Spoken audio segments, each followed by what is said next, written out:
Call the meeting to order and Average. have roll call Ken Anderson, Here. Franklin Hahn, here. Dean Hoppel, Yes. Lee Renigan. Yes. Yeah, Did anybody or did everybody get a chance to read the minutes? Yes. Is there any corrections, additions, questions? we haven't set the minutes. Is there a second to it?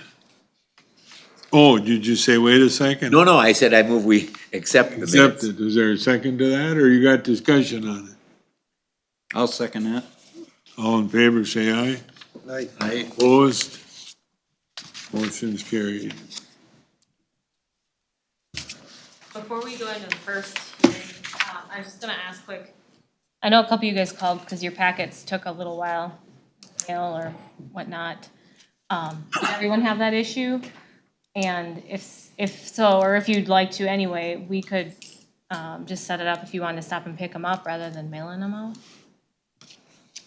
You probably prefer to have it mailed. Mailed. Does it get there in time? It For you? depends on when they're available. They're usually the weekend before, aren't they? Yeah. Friday before. Yeah, we tried them in the mail on Thursday, so Thursday at 2. I usually get mine on Monday. That's I used what- to always get it either Friday, Saturday, or Monday, and this week it didn't come until Wednesday. I would pick mine up. Okay. And you don't have to give me an answer right away, but, we can reach out when the time comes, because I don't think we have anything for you guys next month.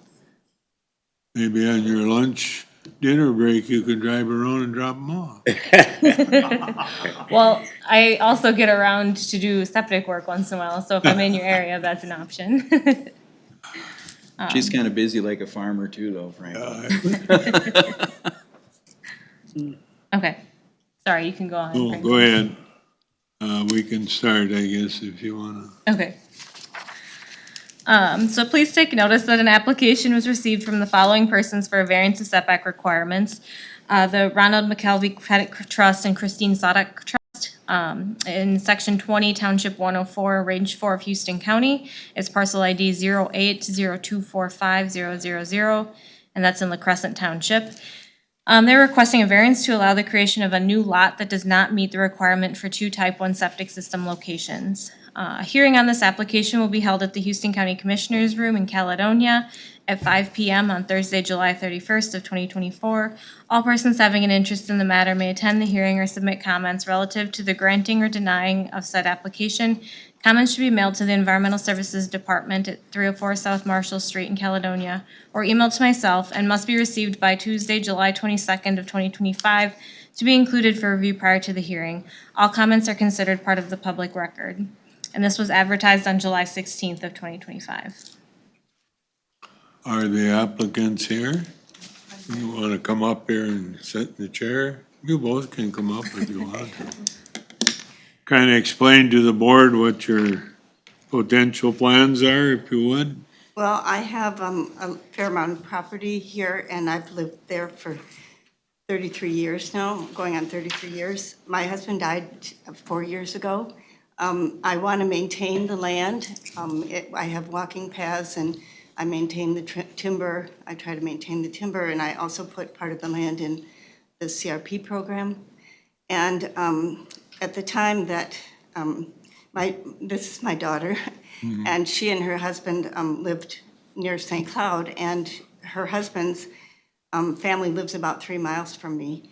And so when they moved back into the area, they wanted to live in La Crescent. They didn't find a house in La Crescent. And they had to buy a house in Holman. And my house is way bigger than I need. And they wanted to be near me and near his parents to help us out. So we came up with the idea that if there was any possibility to build a smaller house on my parcel, that they would take the bigger house and I would build a smaller house. So, situation. Any questions from the board on it? I have some, but somebody else might have some. Go ahead. But this is just about the septic This is just about the septic because if that were not approved, it wouldn't be worth going through a survey and everything else that I'd have to do to find out if, that would be approved. So I decided, I mean, I could have done everything altogether, but I decided it would be better to just get the septic approved and then come back, then have it surveyed, and then come back and ask for the possibility to have a lot. Permit for the house. Yeah. Because it'll have to be rezoned, that portion of it would have to be rezoned because it's agricultural right now. And this is really close to city limits, right? Yeah. It's within 2 miles from the city, that's why they could Yeah. change it. What the problem I see, if it is a problem, potential problem, is that according to our zoning ordinance, the soil for the septic does not pass. Am I right? Well, it passes So- a perk test. right? Yep. So I can give kind of educate you guys on how that works a little bit. So when we go to do septic systems, the first thing we have to do is actually look at the soils, and then that determines the type of system that goes in. And so what we're actually looking for in the soil is this area of red, and there's some grays in Yep, there. I understand the And so perk test. a type 1 system, as referenced in your packet, is what's just looked at as a basic system. And the requirement for that is that there's at least 12 inches of soil before you hit any kind of layer like that. That's a gravity system? Nope, this will be for any kind of drain field, any Oh, okay. mound, at grade, anything. Base, yeah. In order to put like a trench or a gravity system in, you would have to have 36 inches before you see that in there, and we don't see very many in that situation. In this particular situation, the contractor poked a lot of holes out there in the area where she was looking to parcel off and rezone.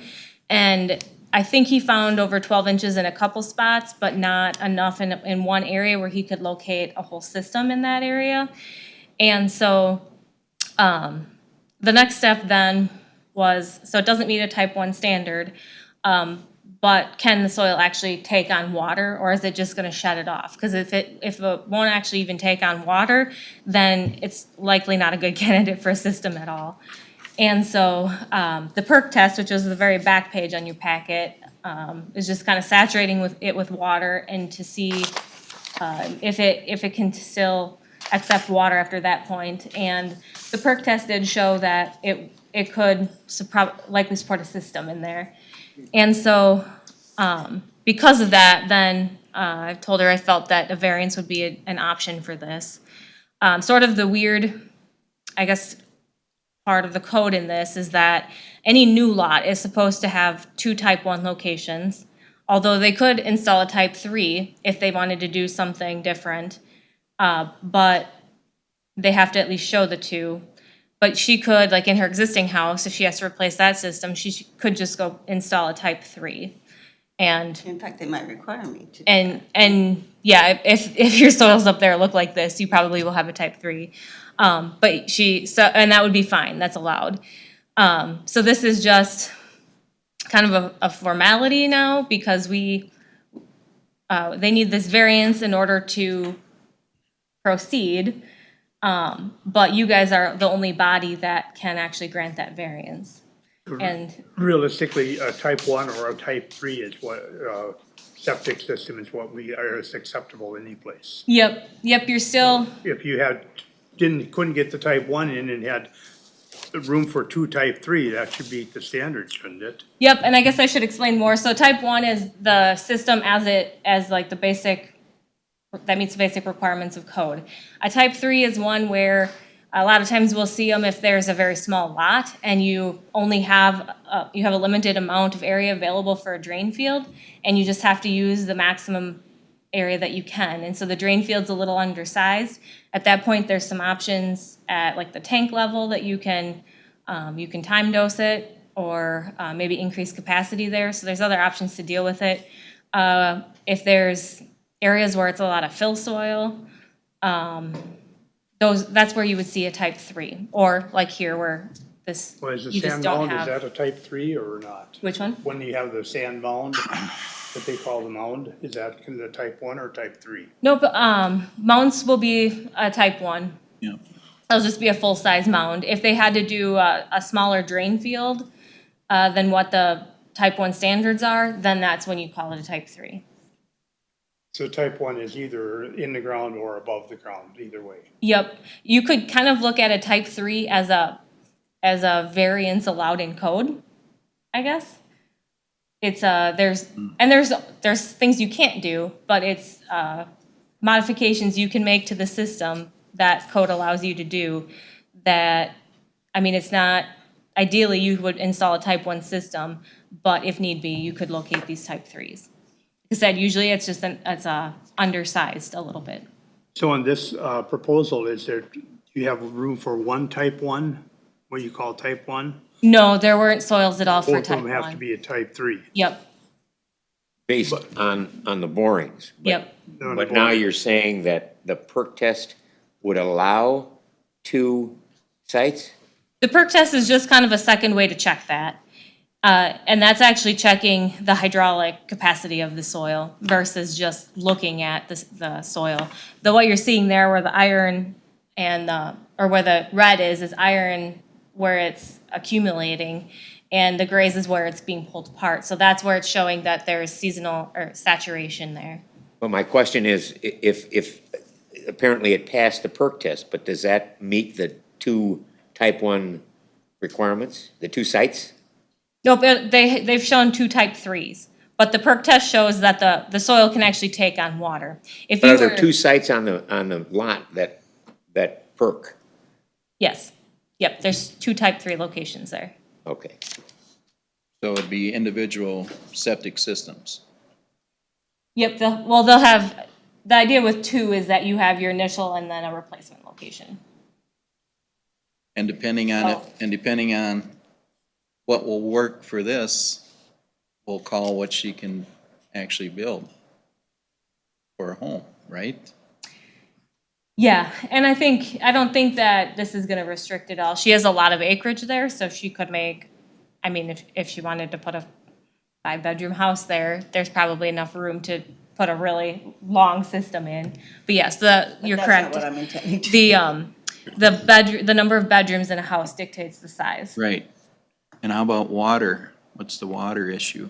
Well, Well, what we would do if all goes through is I would be trying to hook into my original well. Right. Because it's 660 feet deep. it could handle it, both of you. Yeah, it should be able to handle both, yeah.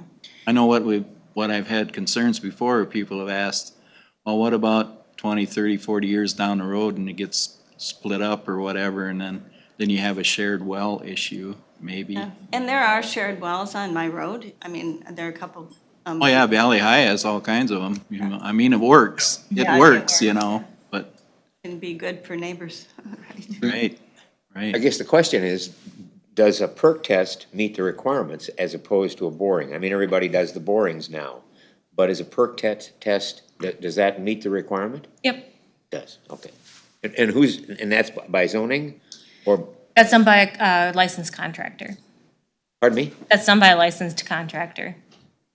So the same septic contractor that comes out and does the borings will do the perk test as well. So, but as far as you're concerned from a zoning position, either test is acceptable? For sure you need a boring, but the perk test is just an added But if one fails, does the other information. one then take over? I would say, so in this situation, had their perk test come back, if it was a really heavy clay soil or something like in a wetland where they tried to do the perk test and the water would just pool and not go anywhere, at that point, I would be making a different recommendation to you guys, and that I don't feel that this is a good location for a dwelling based on the fact that it appears you can put septics here. So in terms of your office, you don't have a requirement that the boring pass, only that one or the other is satisfactory? I guess, Used. so you're looking at this as in the boring isn't passing, but the boring is sufficient, but it's not, as far as it gives us that data, but it's just the type of system that is required based on that boring does not meet code. So then going to a perk test and looking at the information provided there just gives us an added set of information to take into account. And that does meet code if the perk test passed, Yep, you're saying? Yep. Okay.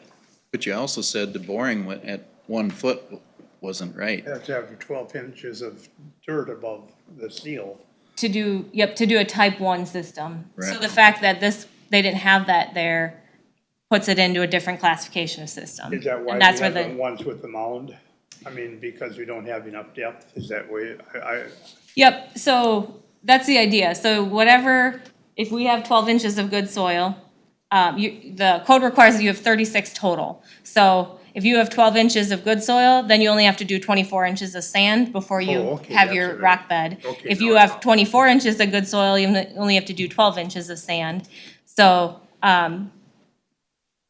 really determining where that limiting layer is kind of figures how high of a system you have to go. So you're creating that synthetically rather than having it in the natural soil. Whereas, I mean, we do still see some of those trench systems, and that's just because you can get down far enough before you're seeing the presence of that. But that doesn't happen very often anymore, so. But if in fact, I'm confused by this, if in fact the perk test satisfies your code, what are we doing? Why are we here? The reason we're here is because the zoning ordinance says that this doesn't qualify. Well, she just said it did. So the perk test says that it satisfies the code and that it can meet a type 3 system. But the state code and then our local ordinance just references the state code, says that new lots have to meet or have to show 2 type 1 systems. And the soils here aren't type 1, but the fact that they can actually accommodate a system, a type 3 system, allows them to do a variance, and the MPCA did submit that comment. That's all she said, was that that's something you are allowed to do. They can request this variance from you to be able to bypass that 2 type 1 requirement and instead locate 2 type 3 systems, 2 modified systems. So basically, the state lets the county decide that. Yeah, through more or us- less. Through us then.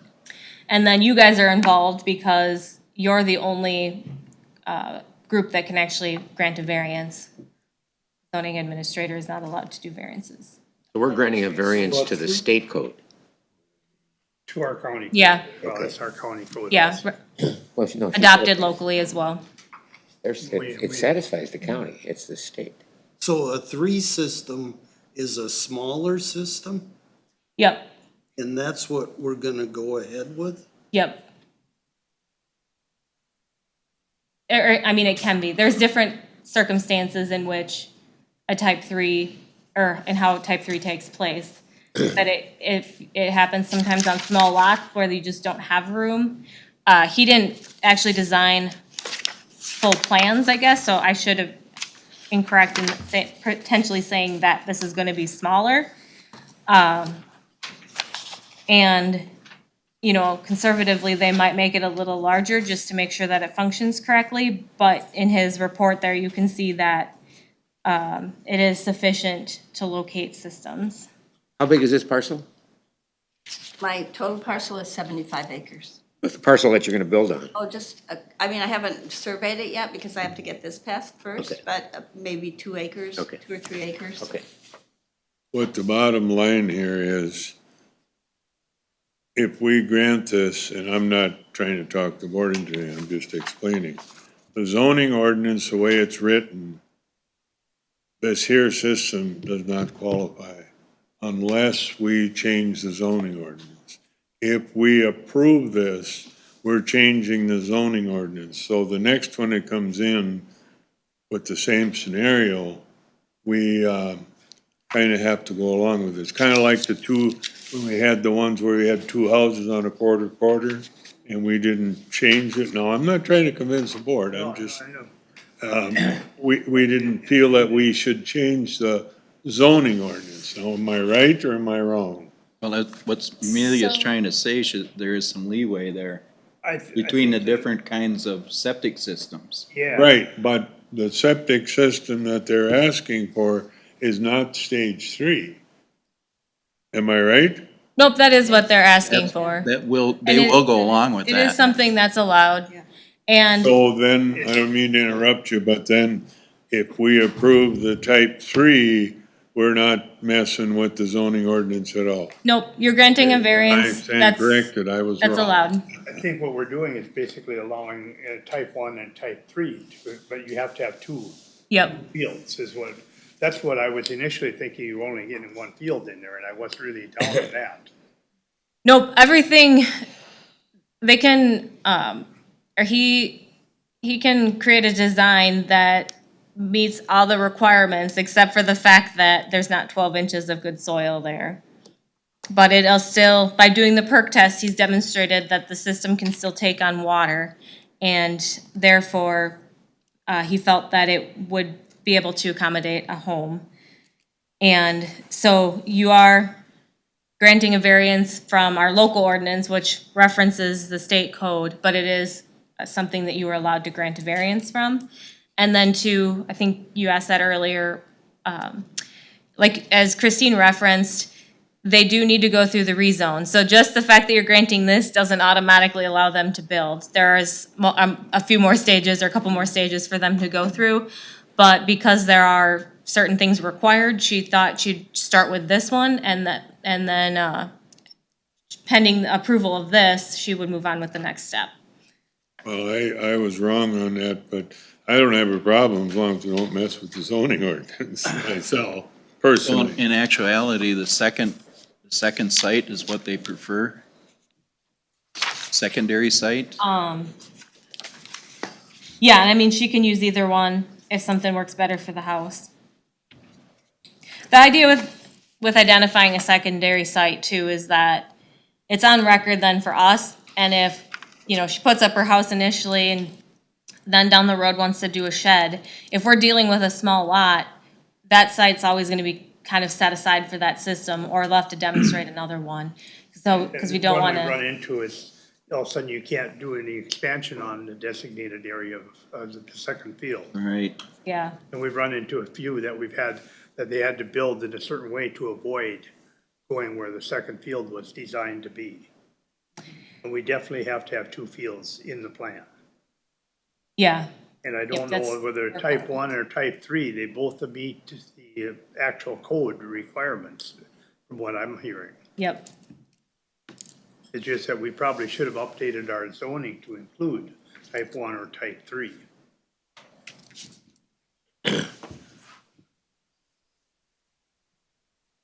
And I mean, we do, because we just reference the state requirement. Yeah. And then we have the lot requirement actually independently as well. But that's a state mandated item. I'm satisfied. Did we get any public comments? From anybody? I did have one neighbor, contact me in that letter. There were a couple of them.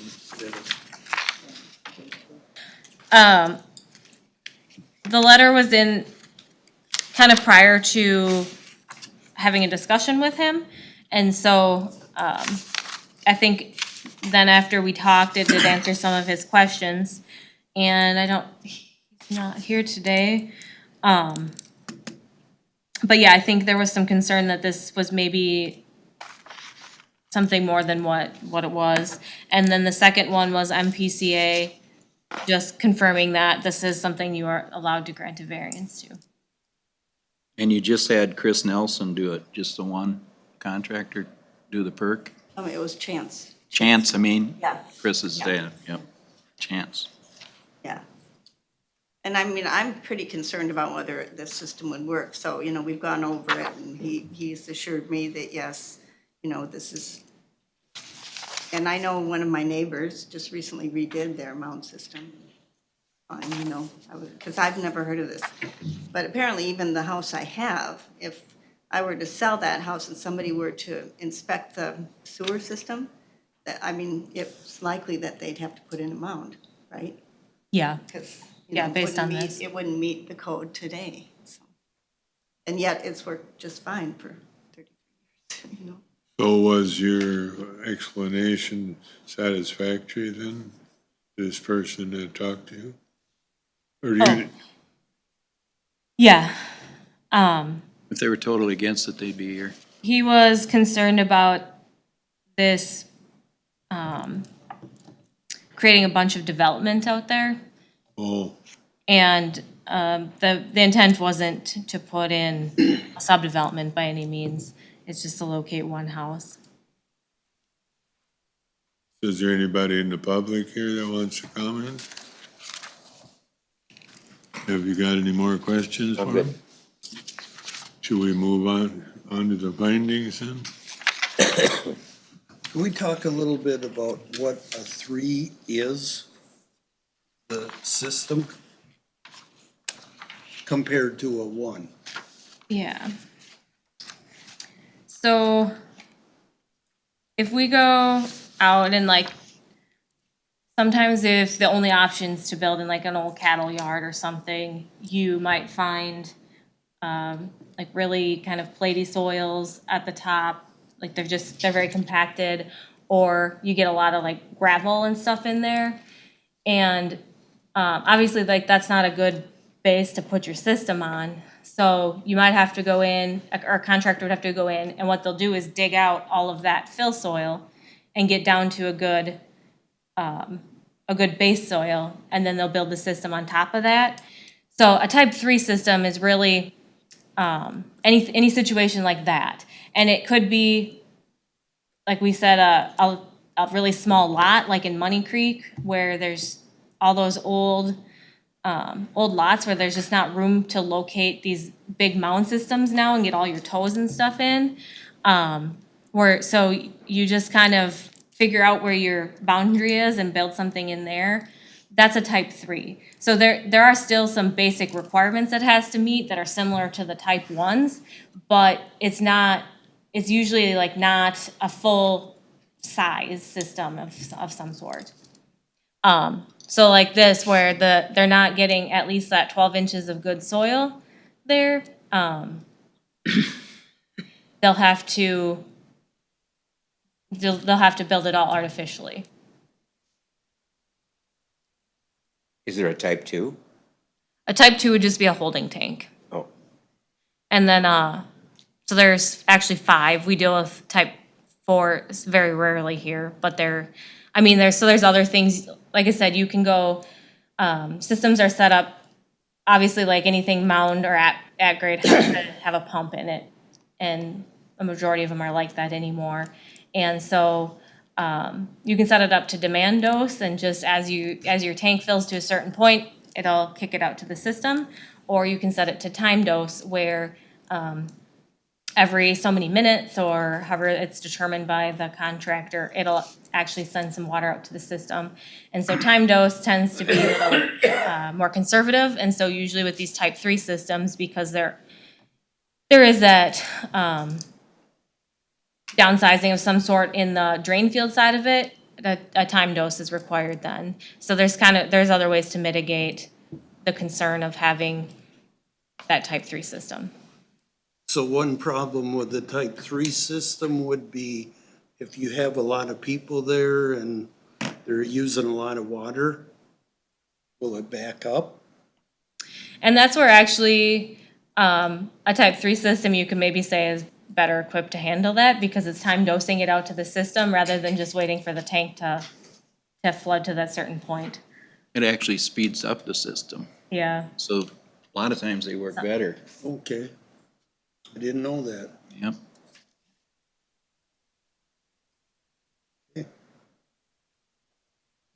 Well, should we go to the findings?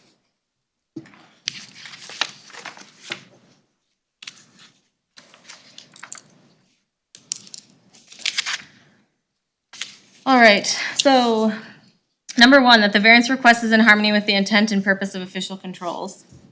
Analysis states that the comprehensive land use plan discourages development in areas where on-site sewer systems are likely to malfunction due to poor soil characteristics, and but the perk test demonstrates that likely can be achieved. All in favor signify by saying aye. Aye. Aye. Opposed? Go ahead. There are practical difficulties, or number 2, so there are practical difficulties in complying with the official controls, and the proposed use of the property is reasonable. Economic considerations alone do not constitute practical difficulties. Analysis states that a licensed contractor has determined that soils at this location will not meet code requirements, but can adequately function for a septic system. There's no question on that. We got our question. Would you like to change that now that No, that's all right. All in favor signify by saying aye. Aye. Opposed? Same sign. Motion. Go ahead. Number 3, that the variance request is due to special conditions or circumstances unique to the property and not created by the property owner. Analysis states that sometimes heavily tilled soils can display these characteristics and land uses can impact soil structure, but ultimately soils are unique geological features. All in favor say aye. Aye. Opposed? Go to floor. Number 4, that the variance cannot be alleviated by a reasonable method other than a variance, and the minimum variance which would alleviate the practical difficulty is sought. Analysis states that the only method to resolve this issue is by variance. The requirement for a variance should indicate to the landowner the importance of caring for the system to ensure its longevity. All in favor of it say aye. Aye. Opposed? Okay. 5, that the variance will not alter the essential character of the locality nor substantially impair property values or the public health, safety, or welfare in the vicinity. Analysis states that the variance will allow the installation of a septic system and in turn new dwelling, both of which are commonly found in this locality. All in favor signify by saying aye. Aye. Opposed? Go ahead.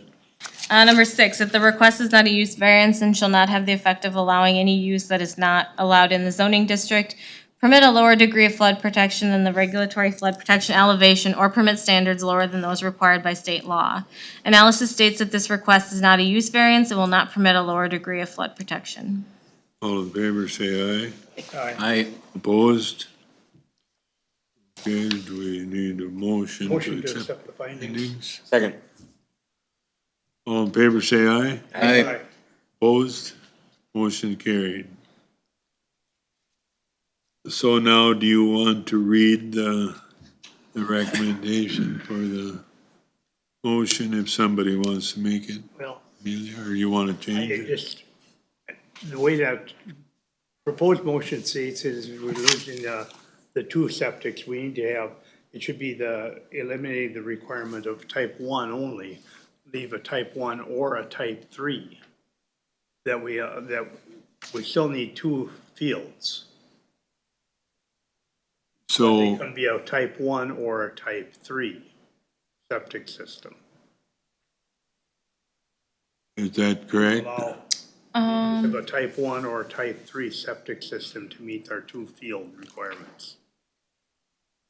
Yeah, and so what I've proposed is to grant a variance to allow the creation of a new lot that does not meet the requirement for 2 type 1 septic system locations.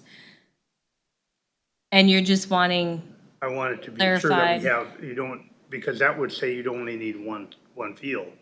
If you. I gotcha. The way it is written. um, So we need to make sure that we have, it's the type 1 that's the problem, not necessarily the number of fields.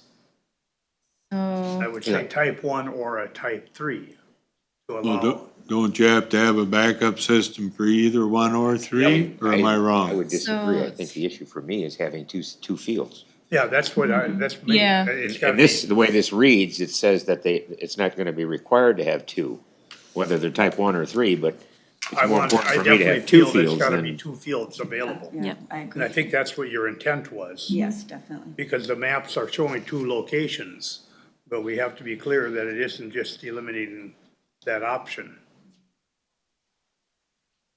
so should we would you keep the language as proposed, but maybe add that the landowner has demonstrated the siting of 2 type 3 locations? Just had to show Or do you have a 2 type different 1 proposed? or 2 type. So that the board clearly understands here, are we leaning towards a type 3? Is that what we're leaning towards? Well, that's what it sounds That's what like they're they're- gonna have, but if there's a type 1 is available on one and they can't get the second one, then there has to be a type 3, that should be okay too. Yep, so they're proposing 2 type 3 locations rather than the 2 type 1 locations that are required. And that might be just the simplest way to state it. To allow for a type 2, do a lot that allows for a two type 3 lot, fields rather than two type 1s. That's, I think, basically what we're looking at. Yes. So I still want 2 fields. a variance to allow for 2 type 3 locations rather than the 2 type 1 septic system locations required in the I think ordinance. that's what the That board sounds what I was want. kind of leaning towards, wasn't it? That's what I'm leaning toward. Was the type I'll make 3? that motion. Type 3, yep. Second. Okay, so you, Let me reread this quick here. you write it down and then read it back to us before we move on.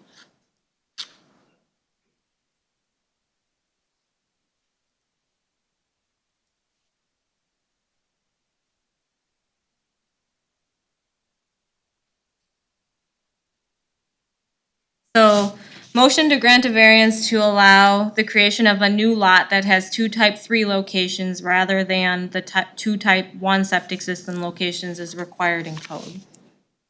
That work? Sounds good. Everybody understand it?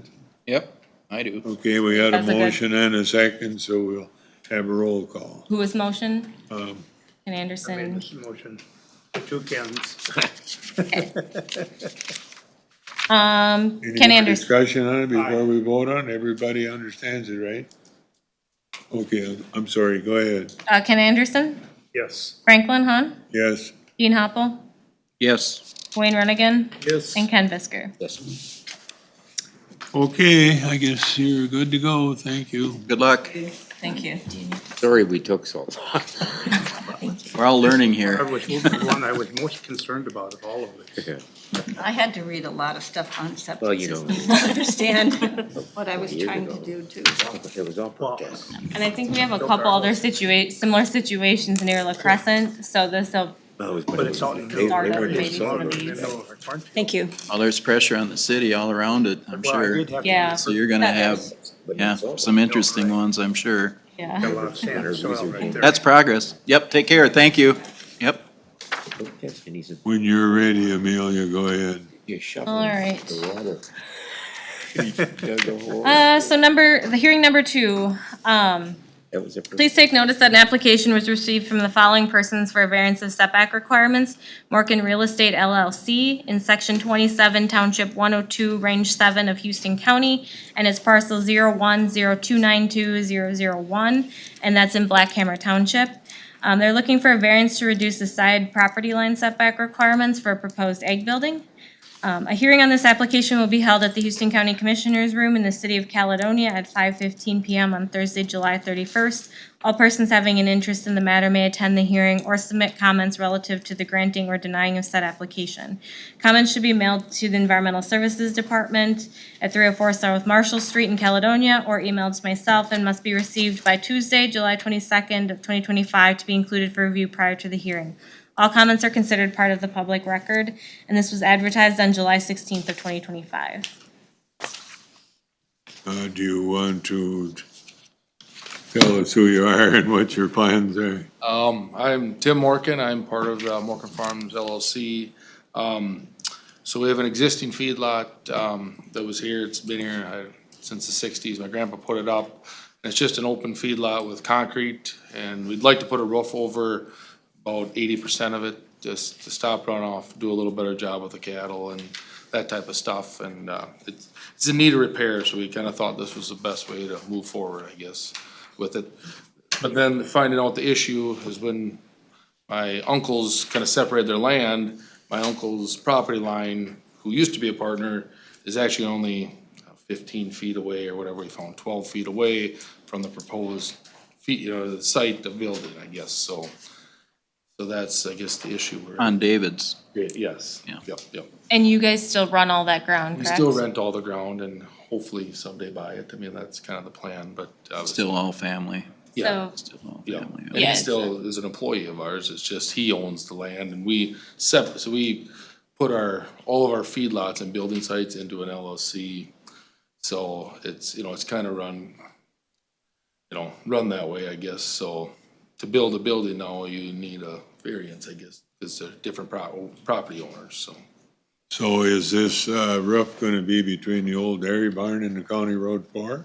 No, On the other side, on the other side. on the other side? Yep, towards the east, where that other, so there was an open concrete lot there. Okay, I know where you mean. I was just wondering which side it was. So, and like I said, it's kind of a, I don't know, like, back in the day when they put up feedlots, they didn't think about water, they just put the roofs, and so all the roofs run into the concrete, Oh, from both sides, and Yep. so we'd like to put a roof over that so no water would go through the animal yard anymore, I guess is kind of the plan, so.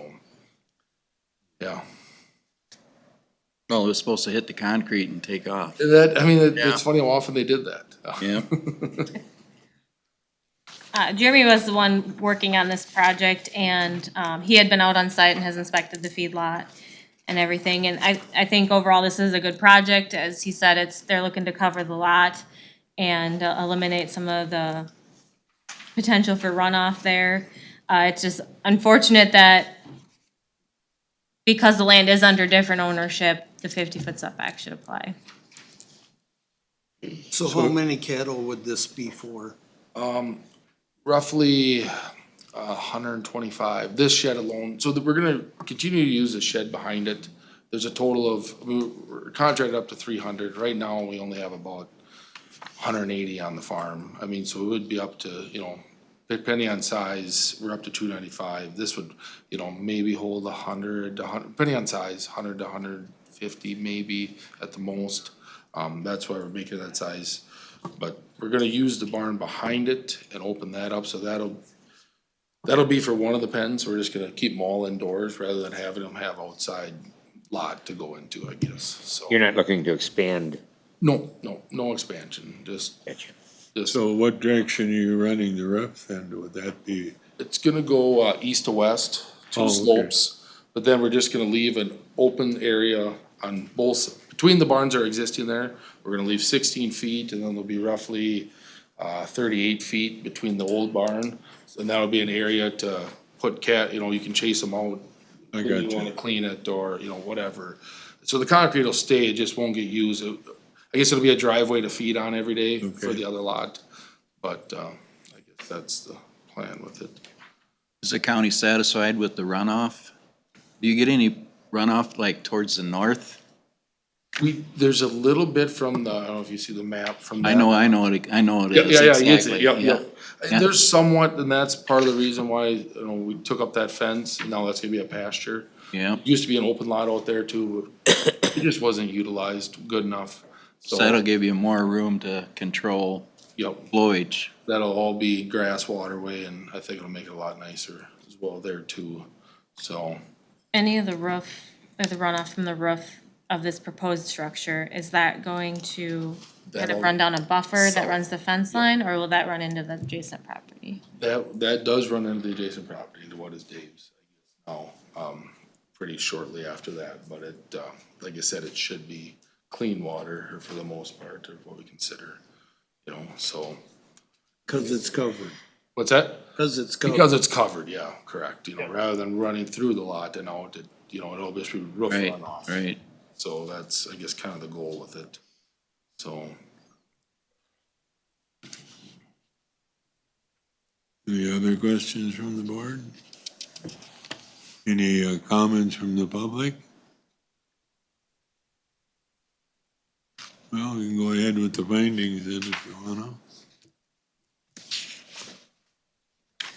So number one, that the variance request is in harmony with the intent and purpose of official controls.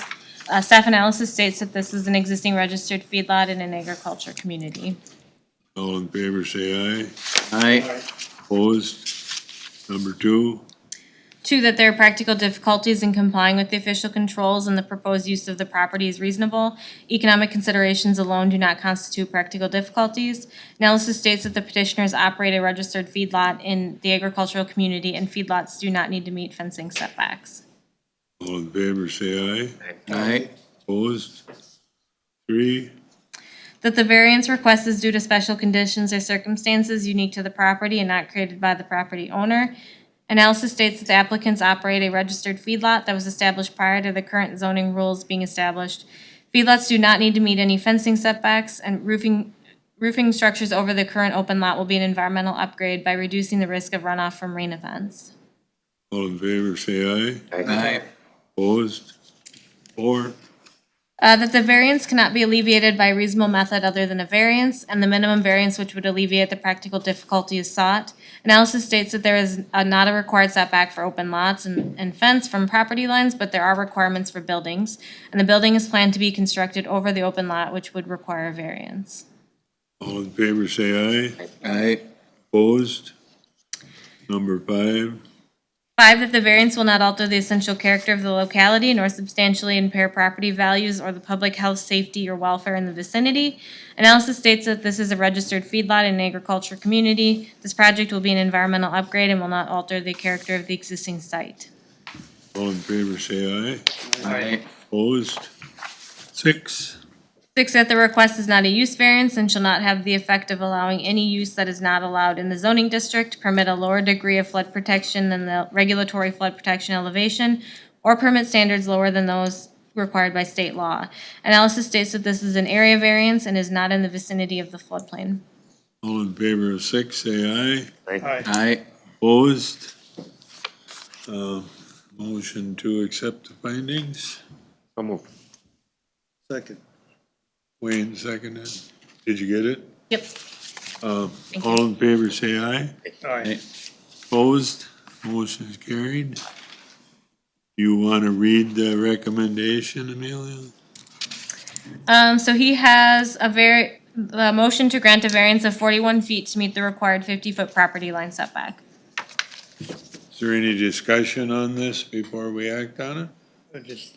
I think it's a good move. I mean, it meets our feedlot requirements are to try to cover all our feedlots. I mean, that's the emphasis. So this is a positive.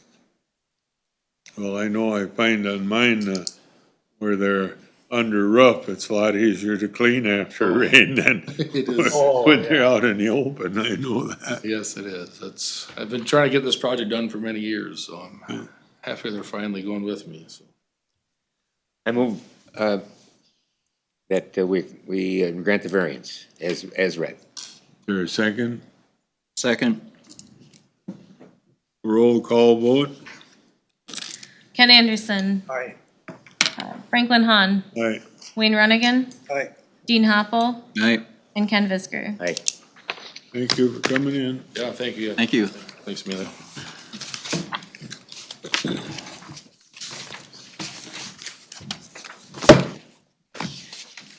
Okay, I guess we're running a little behind, aren't we? You can go ahead when you're ready, Amelia.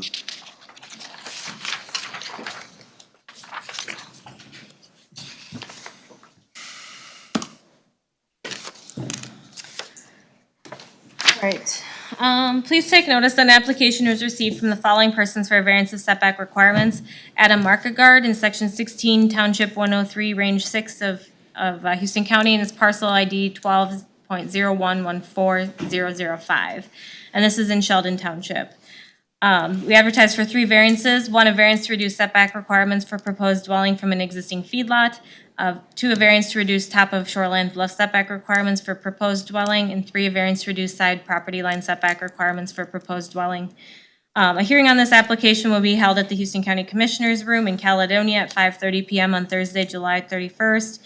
All persons having an interest in the matter may attend the hearing or submit comments relative to the granting or denying of said application. Comments should be mailed to the Environmental Services Department or emailed to myself and must be received by Tuesday, July 22nd to be included for review prior to the hearing. All comments are considered part of the public record, and this was advertised on July 16th of 2025.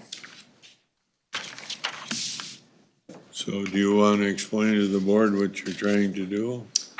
Sure. I can't speak to the, feedlot setback, and maybe we can ask for some clarification on that. Cause that, Amelia had added that as something she had found, so, but what we're basically asking for is the, setback variance for the top of Bluffland. We have been kinda going back and forth for quite a while. And before that, it was with a former employee, and he kinda got us into a pretty bad twisted up situation where, I don't think he knew the rules, and he presented them to us as basically we had no rules.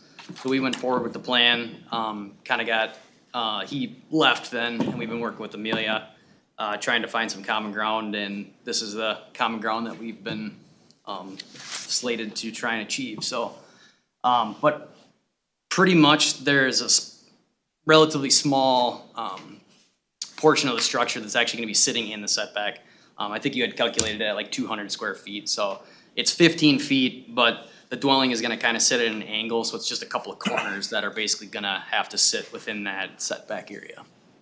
But the setback you're talking is the shoreline setback. Yeah, bluff within shoreline, yep. And that's where the problem comes in when we start granting variances on shoreline. I got a question for Amelia. If the house was put where the old house was, is there shoreline variance required there? So a portion of that dwelling was actually on the opposite side of where the quarter line actually sits right now. So we couldn't build directly where it is because of that issue too. Cause we have a quarter line on the south side of that property. So there couldn't be a house where the old house was? Is that what you're saying, Amelia? And I will say I didn't actually evaluate the bluff in that area since that wasn't directly where they were planning to build. But yeah, the quarter line is right at the south line of where that house was. And so they were trying to utilize some area up above, and we looked at a couple different proposals.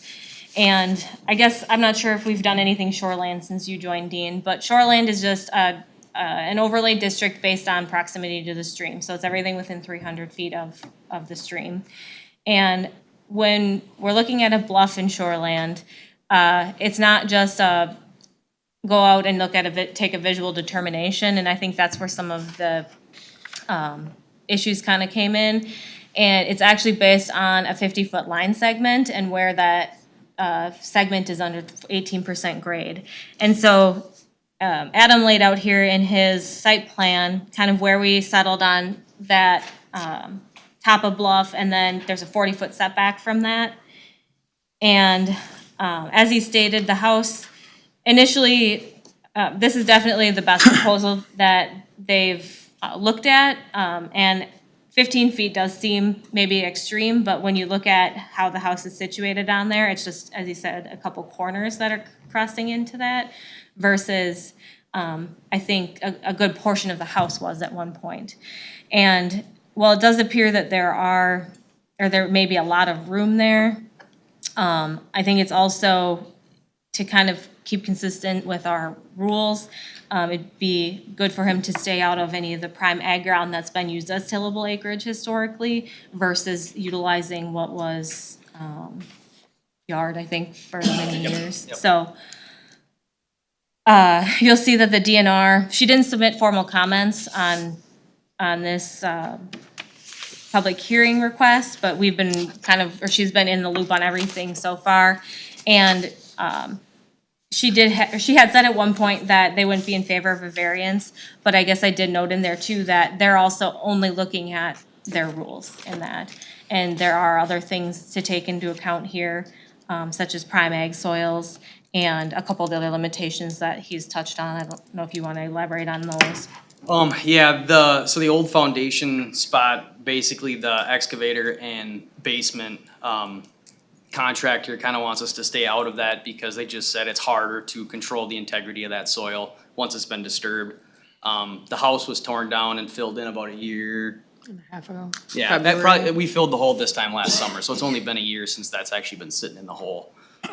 So they just said they basically have, if that was the case, they'd have to do a pretty substantial amount of actually putting manufactured soil back in and compacting and all that stuff. And at the end of the day, they don't like to guarantee that work when it's not virgin soil, basically. So you would put a basement in again in your new house? That's the plan, yep. Well, then the new soil, if it's buildable on the old site, that wouldn't make no difference because that dirt's gonna be dug out again. If you could build on the old site. Yeah, I think it's just like, they ideally obviously wanna be in virgin soil. Well, the bigger problem is you get different settling. Right. And all of a sudden you'll end up one corner of the house being settled different and you'll have cracks all over the place. And that hole has actually settled about 18 inches since it was filled in last year already. Yep.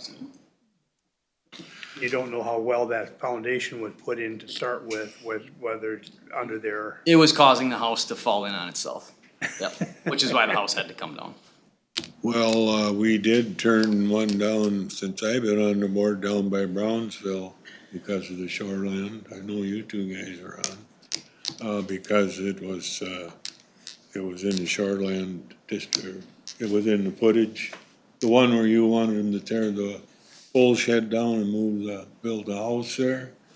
The problem I have with this is that I don't think that we have the authority to grant a variance on when we're in the shoreland distance. And maybe I'm wrong. But my own personal opinion is I hate to start, that's why I was looking for someplace that they could build on that property and stay out of the shoreline distance.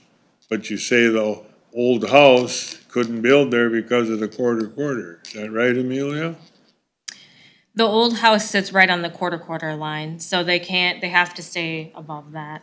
And then if they're trying to also avoid the old house, that's what's kind of pushing them the direction they're going. So if we'll talk where the old house was, so if they moved that, if I got my directions right, if they moved that to the north, facing the old building, the old house to the left, I think that's north, isn't it? Yep. Would they be allowed to build there? Well, so there's two pretty substantially large pine trees there that we're trying to avoid cutting down. They've kind of been a landmark of that property for, 100 years or more, and we'd like to leave them. We talked to insurance ahead of time, and obviously insurance companies are trying to get out of paying for anything these days. And they had talked about having to have some like stipulations on basically what act of God would be determined as if we were too close to those pine trees. Well, I talked to two different insurance companies after I studied the packet. And both insurance companies told me they would look at the trees. And if the trees were sound, they didn't have a problem with them. I said, well, the one tree, in my estimation, the top must have blown out of it 30, 40 years ago because there's a big limb, which you know what I'm talking about, that grew up and became the top. And one insurance agent said, well, we would just put that in our file that there was one that was such. The other insurance company I talked to, they said, cut the tree down. That's what they said. We would look at it, but if we thought it wasn't safe to build a house next to it. But you'd have to take both trees down if you moved it to the north and get out of the quarter, Amelia? Is that right? There'd be property lines. I think. There would be, They're going northwest Yeah, with the septic, are you not? yeah, that's where that's going, and that's already crossing technically the property line. He's a joint owner in the adjacent. And then you're just you're getting into what's been historically tilled soils, I guess. And I also was in favor of them trying to avoid that area in case this ever became a, So is it possible that Lost that ownership. building site is unbuildable because of the shoreline distance? I guess maybe with their current proposal, I suppose they could probably put something else in there that would fit within the limitations. I don't know that it totally negates any building in there, though. The septic had to get beyond the old barnyard basically, didn't it, to perk? right? Yeah, I think they were kind of in a similar situation to the first one you guys discussed, except Yeah. for that they barely made that 12-inch standard. But it's good out beyond there, right? Yeah, they're Quite a able, ways from where you're proposing to put It's the a pretty good house. stretch, yep. Yep. Yep. So that part they're willing to do right. Well, according to what I was reading in here, that they said there was other places, appears other options were available. That's why I was asking what the other options were. oh, the DNRs with comments? Yeah. Yeah, she's just saying shift it over because there's a whole field there. Which there is, but, Producing land. yeah. Right. And they're not, Into that again. they're not taking that into consideration. Sorry, I didn't realize that's what you were getting at. So by moving another variation, other options they're talking about would be out of the shoreland, but it would be on prime land then, is that Yeah, what I say? yeah, if they were to move, North, yep. yep, Into the prime ag land. And you're basically dealing with a building site that's already been existing. Yeah, I'm not talking about that, I'm talking about the shoreland, that's, as we start going against the shoreland, then everyone that comes in front of us, we're going to have to approve them, that's what I'm getting at. That's where my problem is. I don't have a problem with giving them a variance from the feedlot and that stuff, but, so what, somebody else might have some questions. Their shoreland is actually, well, it comes in from the south and then works around the east side of your, Yeah, the main spot, kind of right where the dwelling actually is where the shoreland stops, according to Beacon. I mean, you know, as much as we can take that. it's a wide valley there where the Right, creek runs. It's right. and that's what's, yeah, and that's what's hitting them hard too, is they're actually catching it on all three sides. So they don't have necessarily a lot of room to play with in order to use that existing building site. And I guess to answer your earlier question, Franklin, I didn't evaluate that, like, right below that main, or where the existing dwelling is, because that wasn't part of the proposal. I think that's a little, more gradual of a slope though, isn't it? Yeah, and the quarter line is probably pretty close to what the setback would be anyway. Okay. Yeah, within some reason. So I was trying to get you to build your house. So the quarter couldn't be a variance from the quarter and still fit a house in there and stay out of the shoreline. The quarter line and the south side the south side of that property is also in shoreland, but the setback for that scenario is just about the same as where the quarter line sits. Is that correct? Yeah. Yeah, much of this, while this is a large parcel, or I think it just, was it 7 acres? A lot of it is low-lying ground, except for that little bit that's right up. Which, does the stream And the- flow away from that area coming around? So you'd be on the back, your side is on the back side of the stream, isn't it? it actually flows to the north. Yep. So the likelihood of any major flooding is anything your side will be filling rather than cutting. I maybe don't Always cut on understand. the inside of the curve, outside curve, on the streams. We'd be the outside curve on the south side. And then, inside curve on the. Where you're actually looking at building is you're on the outside, Correct, yep. so not where the cut would be made. Or the inside curve, yeah, there. It'd be outside on the south side and inside on the east side of the Yeah. property, yep. So that But it would be- was pretty full a couple weeks ago. and Well, nothing that's what bad I'm happened. thinking, and I remember seeing pictures, because I saw Doug Hines shortly after that. Yep, That was pretty full, I don't know if he could get to his place even, the farms. just barely.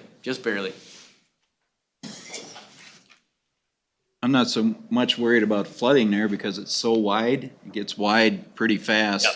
Once you get around your homestead there. Yep, and It's really Well, wide. and- But where we get in trouble, not so far downstream, well, to the north, which is kind of weird, but West Beaver runs north of quite a ways also, is when the Mississippi gets full and everything else gets backed up. That's where we get in trouble around Houston, Root River and the streams coming in there, is we get the backup. And the DNR, that's what we're supposed to handle. All of that wide land is supposed to handle the overflow, basically. So you get that backup, that creates problems. Not only that, these flipping rains that we've been getting the last few years, 5, 6 inches overnight or more, saturates the bank so much, you just start losing banks without flooding. That's what I'm worried That's the about, big is big the issue. banks. But we're We not, see that in our roadways all the time. And I would say that's more the concern with shoreland is protecting that a sensitive feature from any sort of erosion by allowing development there. yeah. So we're also here to protect you, in a way, so. Strikes me this is a toss-up between a shoreland and workland. In terms of trying to put a house in there. You wanna encroach on shoreland and not use up workland. And do we make it just, that's where it, I mean, you could adjust your house if you moved it onto that tillable land. Right, I mean, we designed the house to basically to feature the property, right? Look out over the creek bottoms and not have it just in the middle of a cornfield, So that's probably the biggest battle for us, is we want to appreciate the beauty of the property and not, just kind of be on a flat spot. Well, how about if you don't plant corn in that field? Well, I just, Wouldn't have corn to buy. just a phrase, just a phrase.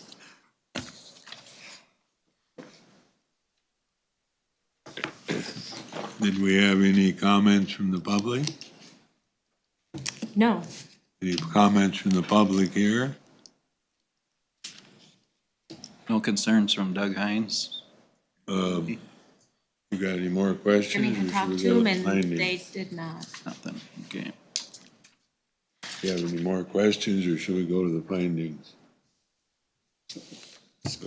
I'm good.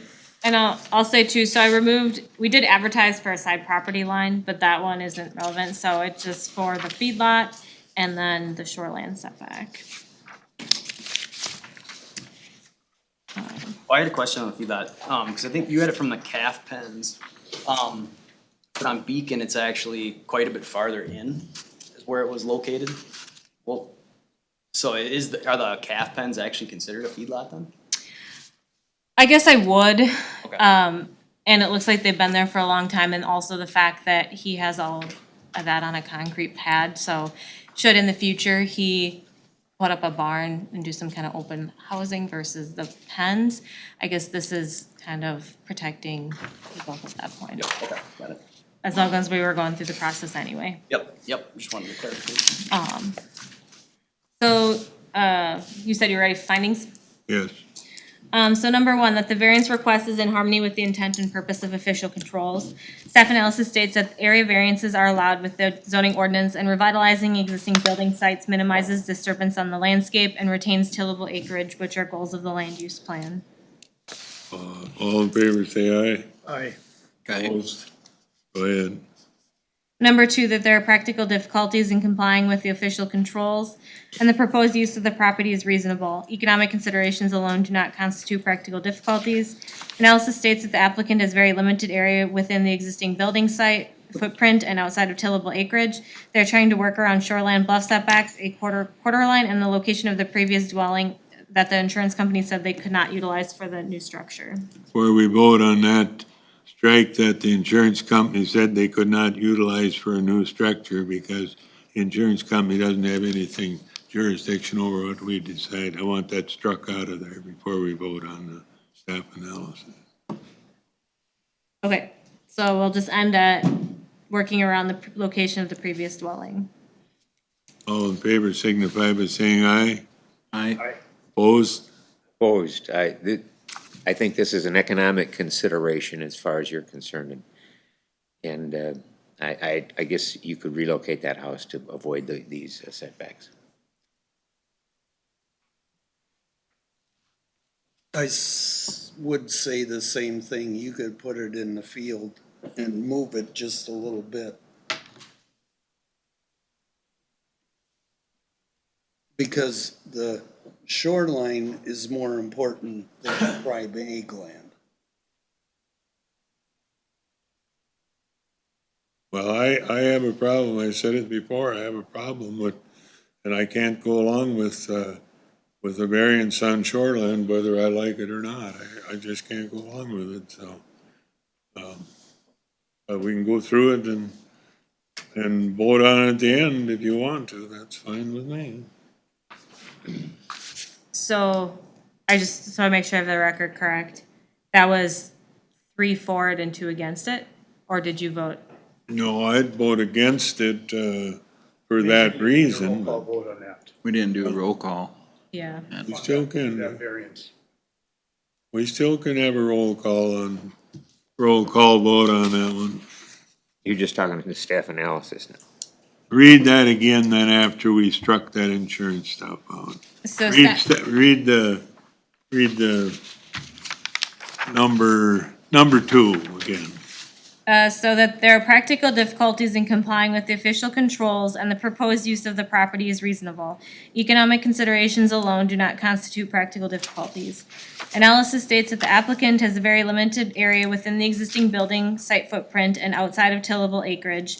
They're trying to work around shoreline bluff setbacks, a quarter line, and the location of the previous dwelling. Ken Anderson? I agree with that. Franklin? No, Dean? No. Wayne Renigan? No, And Ken Visker? No, so being that one of the staff analysis was voted down, that's the end of the staff analysis. The way I understand it, and correct me if I'm wrong, within a year, they could come back with a different proposal. Now, am I right or am I wrong, Amelia? You tell me if I'm wrong.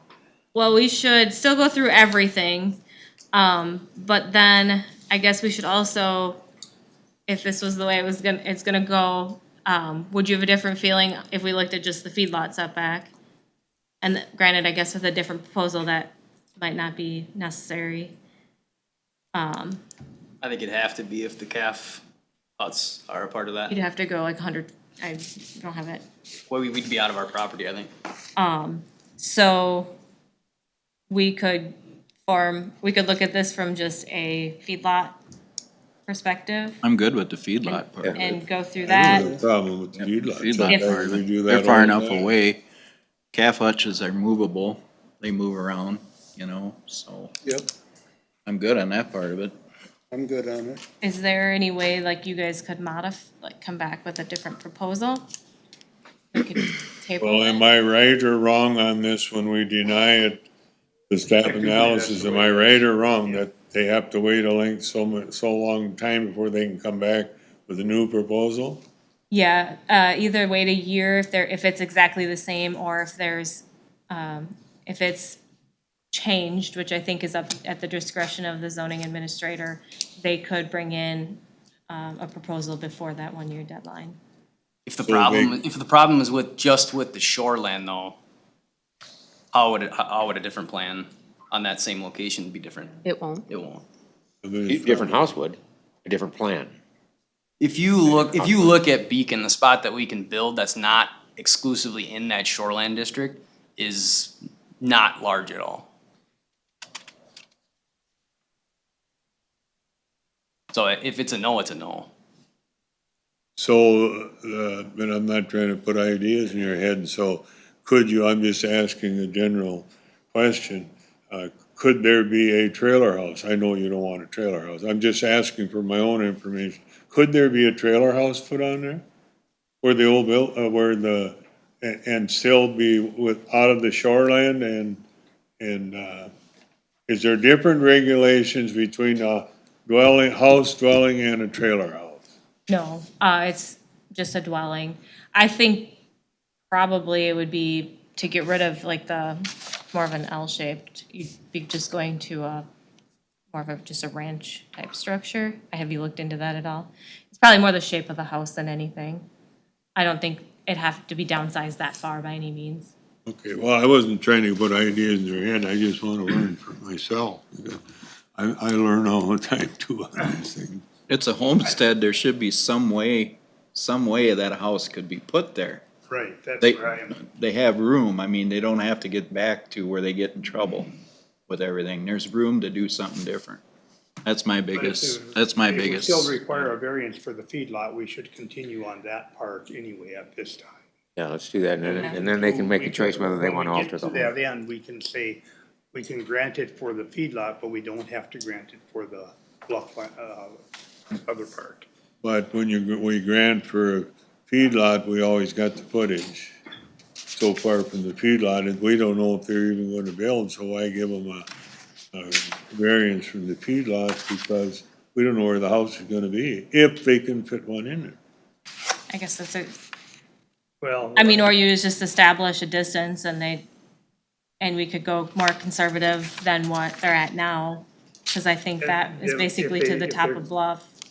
If they build, outside of the bluff, it's gonna be for a smaller setback from the feedlot than what they're proposing.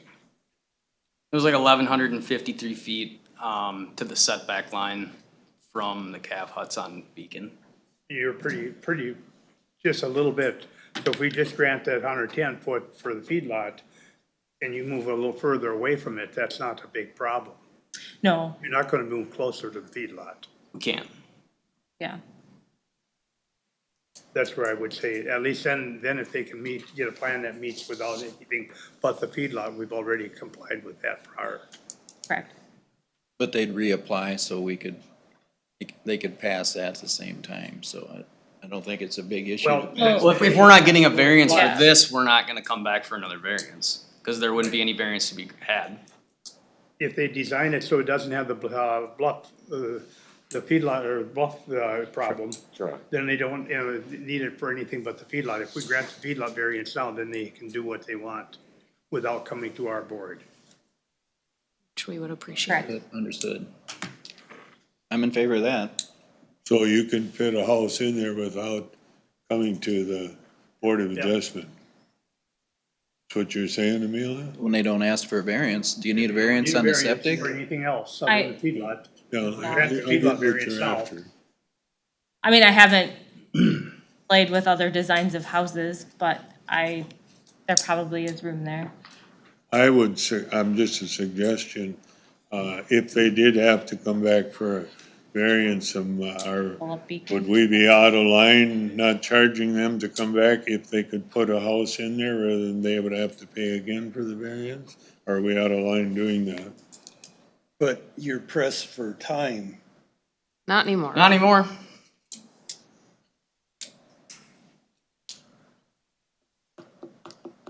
This is gonna put a pretty significant hamper in the plans.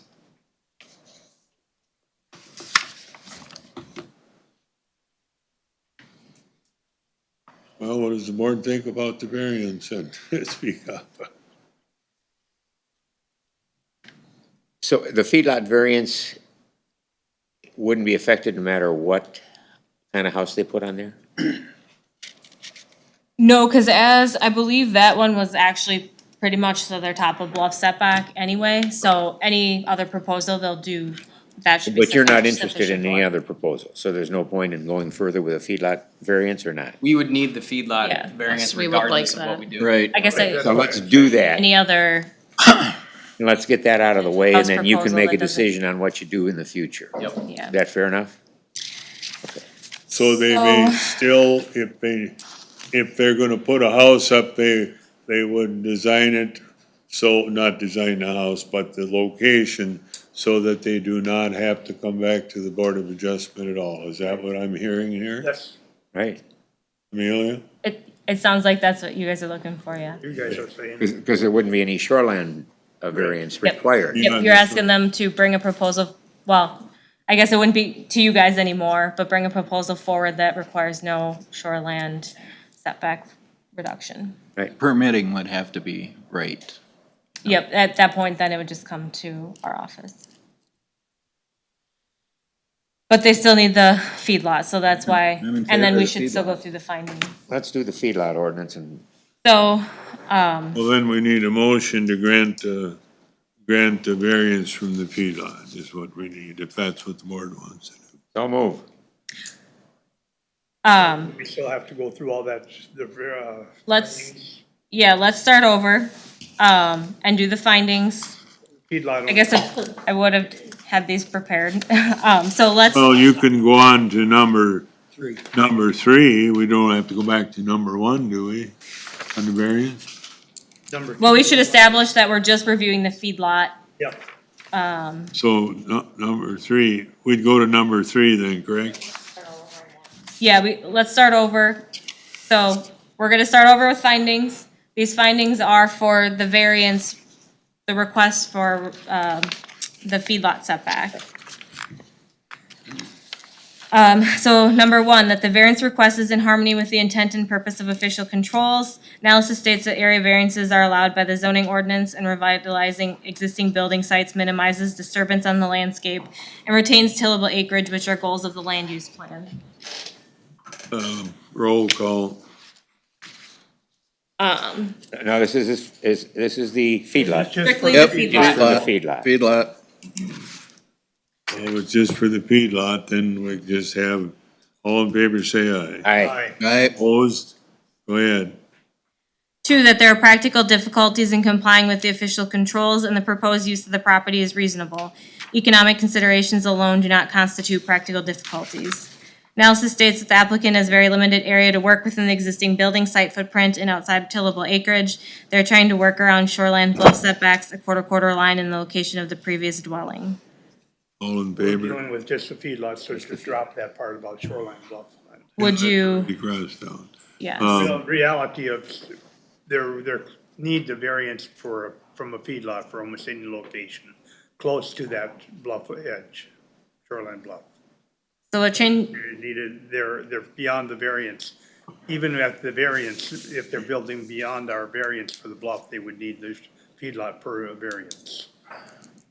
so we'll just rewrite the staff analysis to Yeah. state that any location within this building site would require a feedlot variance. Right. Yep.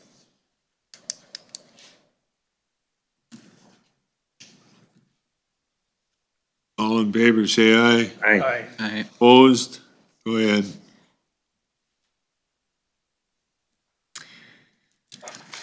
Three, that the variance request is due to the special conditions or circumstances unique to the property and not created by the property owner. Staff analysis states that the original house and site likely date back to the early 1900s, long before any zoning regulations applied. While a single factor against them may still have allowed them an option when considering all the items they are restricted on every side at this site. All in favor, say aye. None of that applies to the feedlot. No. No, it doesn't. So can you just eliminate that? What would you like for an analysis? The first This, sentence the is fine. site, requires a feedlot ordinance. So just first, Yeah, I mean. or this- keep the first sentence, the original house? Basically because it's an existing building site. Okay. Everything else is about the other. Okay, so the original house and site likely date back to the early 1900s, long before any zoning regulations applied. Period. There you go. All in favor of that? Aye. Aye. Opposed? Go ahead. Four, that the variance cannot be alleviated by reasonable method other than a variance, and the minimum variance which would alleviate the practical difficulty is sought. Analysis states that the applicant is requesting a minimal variance. Alternative locations would require they build on prime ag ground, which requires they own 40 acres outright. If a variance is not granted, then their option is to redesign a floor plan, and the Board of Adjustment should consider whether they feel that to be a reasonable option. So how do we want to change that so it just applies to the, We don't really need any of the staff analysis in there. We just have to vote on whether we're number 4 anyway. That's all we're doing. How about just including the applicant is asking for a minimal variance, period? That's Yep. good enough. That works. everybody understand that one? Yep. All in favor, say aye. Aye. Opposed? 5. The variance will not alter the essential character of the locality nor substantially impair property values or the public health, safety, or welfare in the vicinity. Replacing the dwelling at this location will keep the site consistent with the essential character of the area, and allowing a small encroachment on a feedlot and shoreline shall have no effect on public health, safety, or welfare of neighbors. Scratch and shoreline. Remove shoreline. Yeah, we'll get rid of shoreline. All in favor, say aye. Aye. Opposed? Go ahead, 6. That the request is not a use variance and shall not have the effect of allowing any use that is not allowed in the zoning district, permit a lower degree of flood protection than the regulatory flood protection elevation, or permit standards lower than those required by state law. Analysis states that this is an area variance request and has no impact on floodplain. That one can stay the same then? Yep. All in favor, say aye. Aye. Aye. Opposed? Carried. Okay, now we need a motion then to accept the findings. So moved. Second. Two Kens. All in favor, say aye. Aye. Opposed? Motion's carried.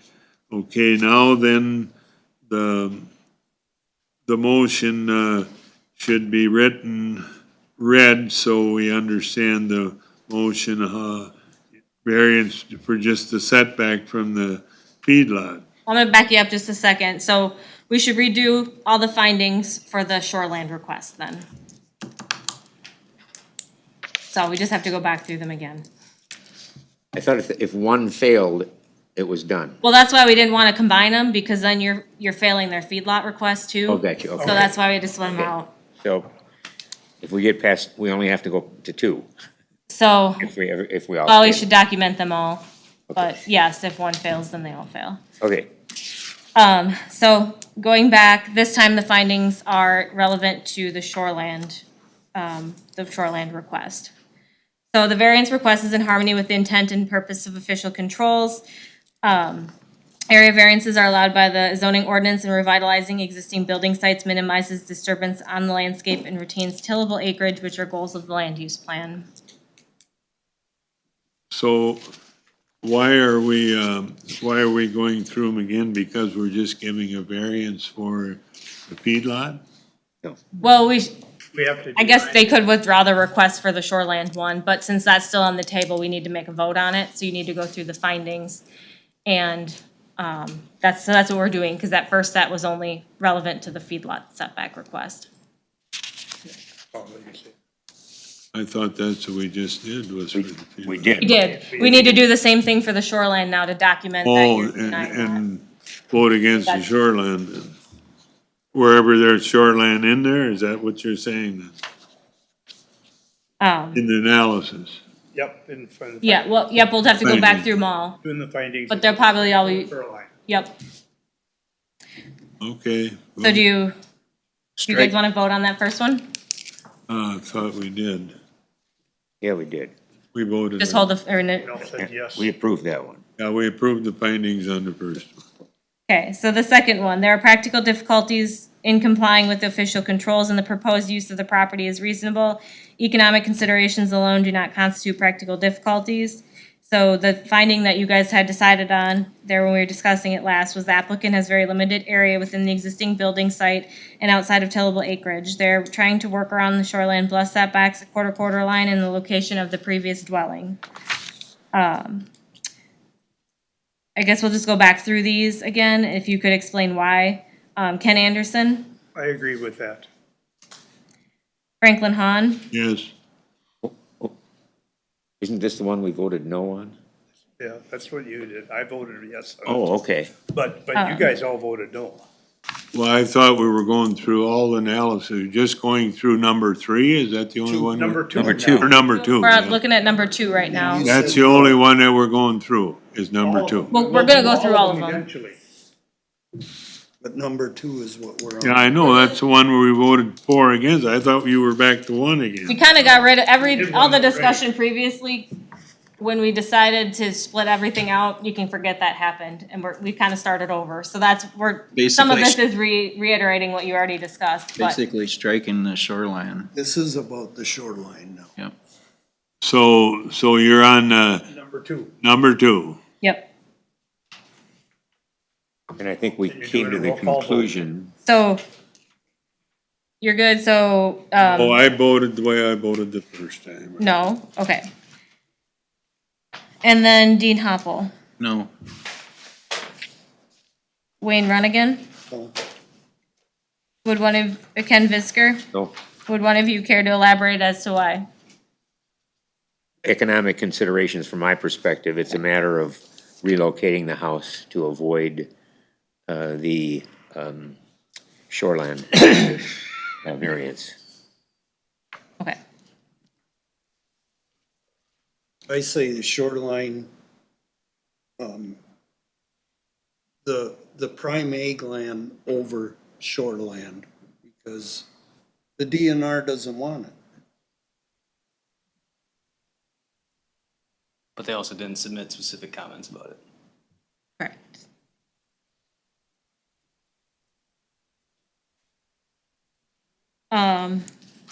So moving on, Go ahead. all right. So the variance request is due to special conditions or circumstances unique to the property and not created by the property owner.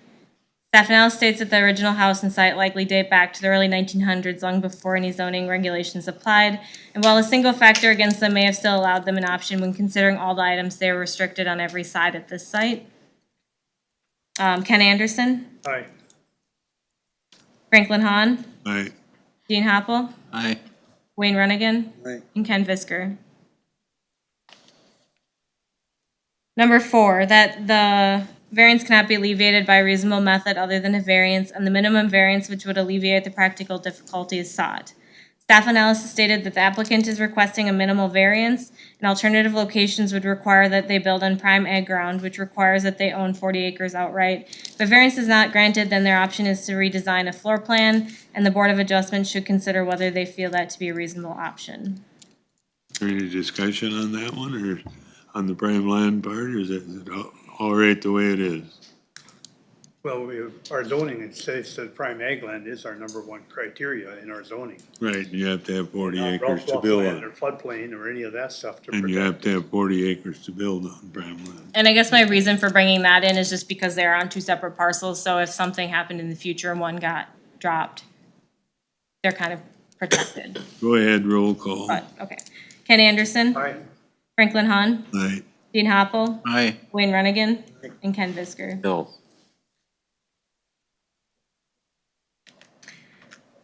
Number 5, the variance will not alter the essential character of the locality nor substantially impair property values or the public health, safety, or welfare in the vicinity. Analysis states that replacing the dwelling at this location will keep the site consistent with the essential character of the area, and allowing a small encroachment on the feedlot and shoreland will have no effect on public health, safety, or welfare of neighbors. Want to just scratch feedlot, or probably doesn't matter if it's in there or not. Yeah, I suppose better get rid of feedlot. Ken Visker, Yes. Wayne Runnigan. So you're scratching which one? I'm just taking out the reference to feedlot, so I'll just say allowing a small encroachment on shoreland. No.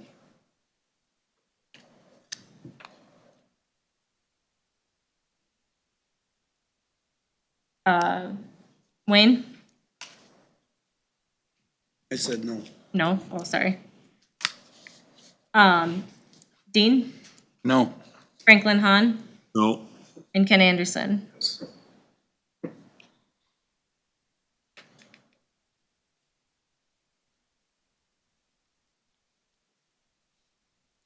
For those of you that said no, would one of you just provide a quick comment?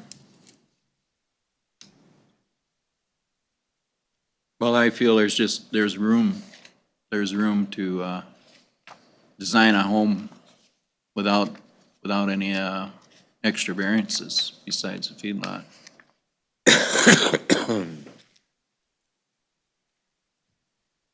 It's about the effect of public health, safety, or welfare.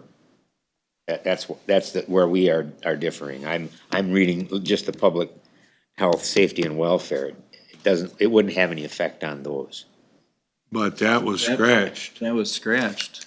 That was scratched. What we're voting on now is, correct me if I'm wrong, but we're just voting on, If you read the variant, what the variant says, just that, not staff analysis. It will not alter the essential character of the locality nor substantially impair property values or the public health, safety, or welfare in the vicinity. That's what we're voting on. Yeah, no matter what they did or what Oh, they would sure. do, it's not gonna affect those things, so that's why I voted yes. I agree then. I would say yes to I that. think we were kinda had the shoreline, We moved to shoreland and Yeah, then we we're back to removed the that. feedlot, so. so we better re-vote on that one because I think that was a misunderstanding on our part. Okay. So Ken Anderson, Aye. Franklin Hahn, Aye. Dean Hoppel, Aye. Wayne Runnigan, Aye. and Ken Visker. Aye. So it was- Okay, go ahead when you're ready. And number 6, that the request is not a use variance and shall not have the effect of allowing any use that is not allowed in the zoning district, permit a lower degree of flood protection than the regulatory flood protection elevation, or permit standards lower than those required by state law. Analysis states that this is an area variance request and has no impact on floodplain. Ken Anderson, Aye. Franklin Hahn, Aye, Dean Hoppel, Aye. Wayne Runnigan, Aye. and Ken Visker. Aye. so now we need a motion to accept the findings. And the findings were, number 2 was no, Right. Correct. and all the rest were approved. I'll make that motion. Second. Any discussion? Roll call vote on it. Ken Visker, Aye. Wayne Runnigan, Aye. Dean Hoppel, Aye. Franklin Hahn, Aye, and Ken Anderson. Aye. so now we need a motion then, the way, correct me if I'm wrong, to grant the variance from the feedlot. Is that right? That's the way I would see it. I'll make the motion to grant a variance of 110 feet to meet the 1320 feet setback required for proposed dwelling from an existing feedlot. Is it second? Roll call, no more discussion, everybody understands it, I guess. Roll call vote. Ken Anderson, Aye. Franklin Hahn, Aye, Dean Hoppel, Aye. Wayne Runnigan, Aye. and Ken Visker. well, I'm sorry we were so hard, but we have to make a decision. Yeah, you don't own all the ground that your property sits on, you know? Well, no, but we could go on forever on it, but the shoreland's where I had the problems. Can we just run through quick and make a motion on granting the variance or denying the variance, the other one, On, just for the record? I move we deny the shoreline variance. Second. You want to, is that a motion that we made? So, yeah, so it was proposed as a variance of 15 feet to meet a 40-foot top of shoreline bluff setback for the proposed dwelling. It was, to deny it. motion to deny. So a positive vote would be to deny it. Right. So, Ken Visker, Aye. Wayne Runnigan, Aye. Dean Hoppel, Aye. Franklin Hahn, Aye. Ken Anderson. Nay.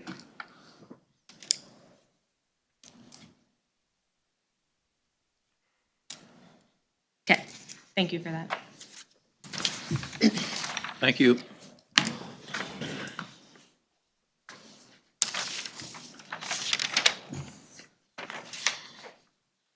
All right.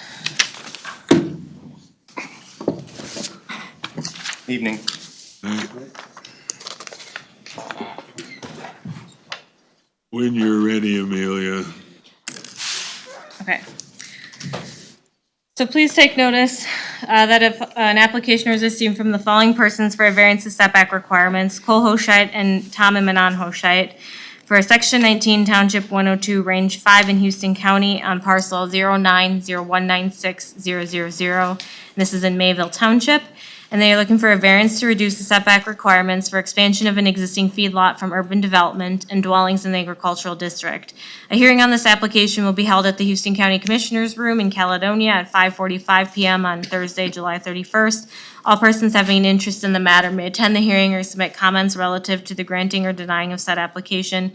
Comments should be mailed to the Environmental Services Department or emailed to myself and must be received by Tuesday, July 22nd of 2025 to be included for review prior to the hearing. All comments are considered part of the public record, and this was advertised on July 16th of 2025. You want to go ahead and explain what you're proposing? Yeah, so what, my plan is I'm trying to, make an environmental upgrade to our facilities. And I would like to take the, young stock in the, existing facilities and move them into these facilities, into the new, buildings. The one building will have, stalls, free stalls in it. The smaller building will have a pen pack in it. They'll have scrape lanes on the end of the bigger building. On the end of the bigger building, it will have a wedge area covered so that way we don't have any waste runoff. And then after those buildings are completed, my plan is to move we have heifers down on the 11920 feedlot, and that's an open lot. I would like to bring those heifers up and put them in here, That's the one down in the valley. down the valley down there, yep, behind the brick house there. So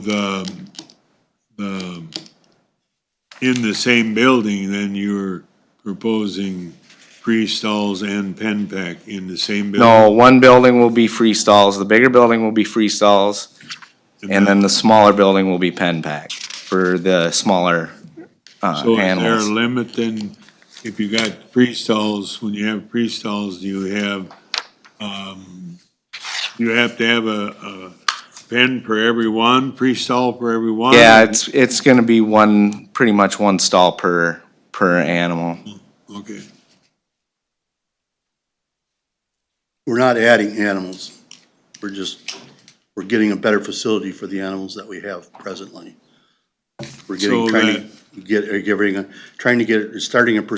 our process is to get everything under a cover, so At it's some not, point, yes. but this is the beginning of so then I drove in there one day after I got my packet.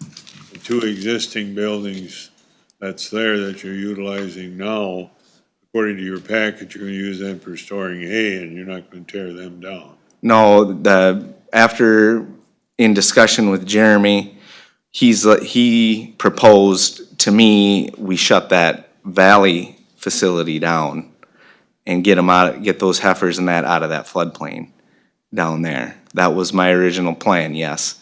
But in Jeremy and my discussion, he encouraged me to think about that, and I'm like, well, yeah, that makes sense too. So we'll use that building for storage, and we'll still use these older facilities for those heifers that are in the valley. Oh, okay. Yeah. So then that facility down there will just be storage. Oh, that's the one I was, Yes, Okay. that valley, that lean-to, that Okay. monoslope building in the valley. oh, that's the one, okay. Yep. That was, yes, you are right, Franklin, that was my original plan, yes. But Jeremy encouraged me to maybe think about making a bigger change in the valley, getting those heifers out of that floodplain. It's difficult, and after he said that, I'm like, well, I decided that I thought that made the most sense.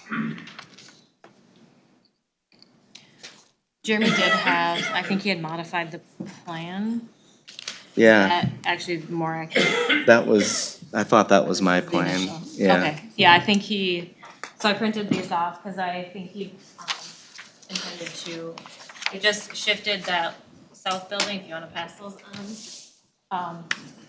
They're offset actually instead of, so it's, the whole point is that it actually, This might have been, this Further one might have been one of them, and maybe I didn't send the right one. But I thought I had them offset like what Jeremy and I talked about. I think he said that was what he had thought based on the inspection that was completed, and then your Could've been. application included Yeah. this one, and there was just, needed to be clarified, so. Yeah.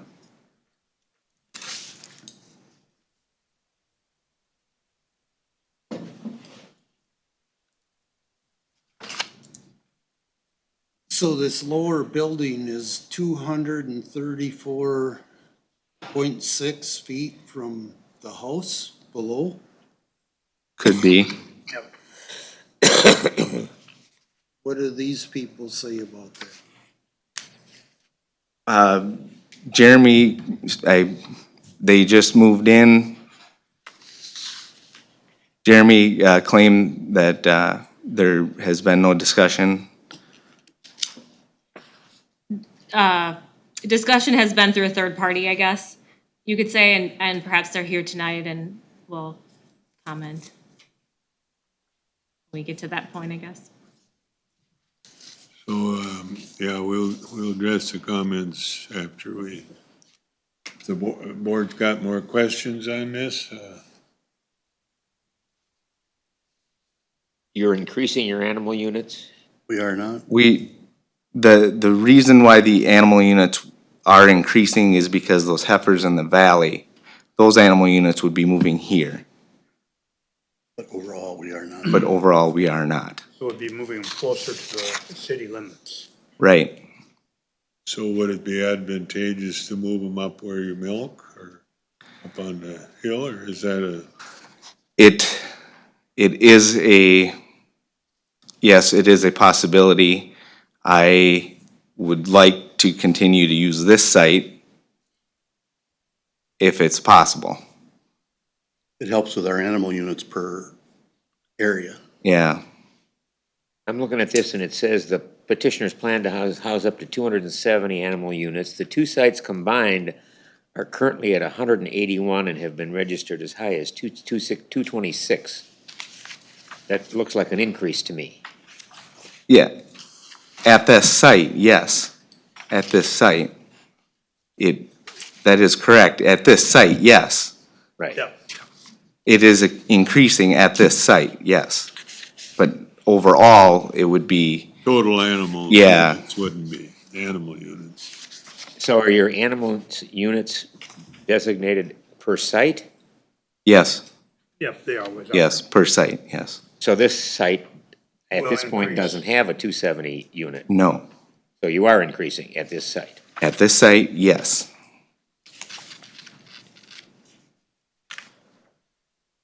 So are you required then to get a different permit when you bring, or isn't there so many per? After 300 animal units, then we have to get a different permit. for At that point. site? Yes, yes. Does that come through the state or the county? That goes through the state then.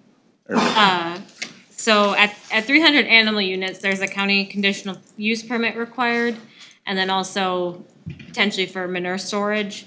But then at 300 animal units, any construction does also require a state feedlot permit. But that's also handled at the county level. Okay.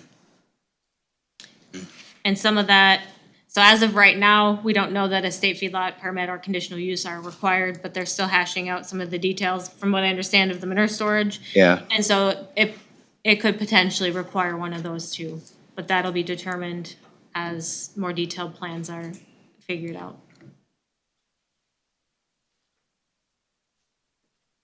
So this proposed building now, it's going to, if it's approved, it's going to sit north and south or east and west? east and west.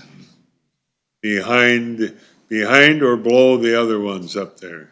Yeah, so it would be to the south of the old of the old existing facilities.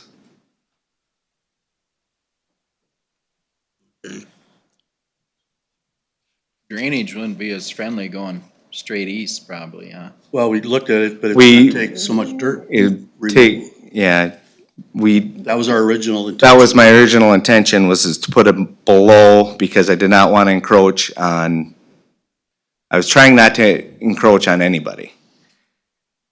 But I talked to, we talked to Van Gundy's, Jeremy and Jason, and they're like, we had to get, because of a new structure, we had to get a variance anyways.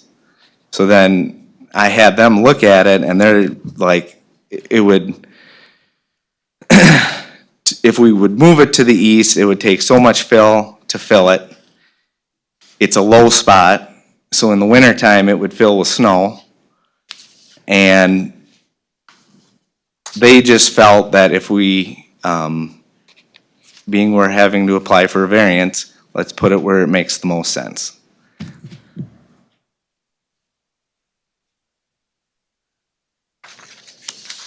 And it would take it would be probably cost prohibitive, I would imagine. I don't know how much dirt it would take, but it would take quite a pile. That dirt would have to be hauled in, I imagine, because Yeah.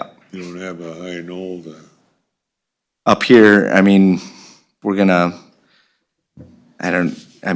move some dirt around and it'll, It's gonna blend in real, yeah, we even looked at going north with it. yeah.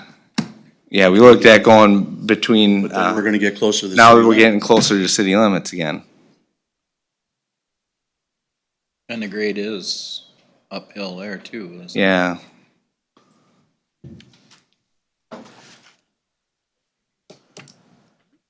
Right now, your flowage, does it come straight south or does it kind of go southeast? as far as the drainage. Drainage As far under as, there. it goes, that's why I moved it where I did. I was trying to keep the buildings out of that waterway. Cause you can see on the picture, there is a waterway that runs right through there. It looks like, yeah. And so I was trying to keep it out of there for drainage purposes and, so that way any,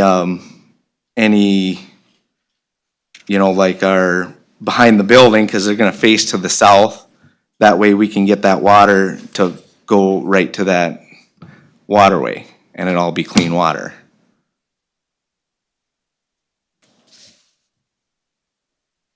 So then there'd be a long enough buffer strip if it wasn't, and I'm not saying it isn't, before it ever got down in the valley. Correct. Yep.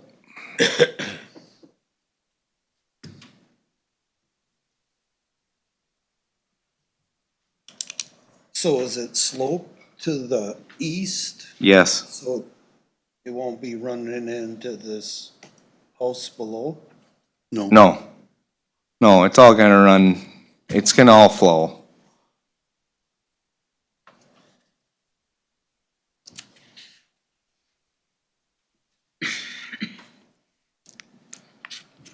Any other questions from the board? We can ask questions later too if you want, but.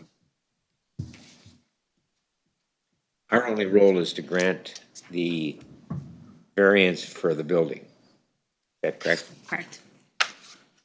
But we'll go to public comments, but I wanted the board to ask the question. We still can ask more questions, that isn't the point. And I'm sure we'll have some public comments maybe, and so is there any public comments out there? If there, yes, if there is, if you three would step down, let them come up here for the public comments, please.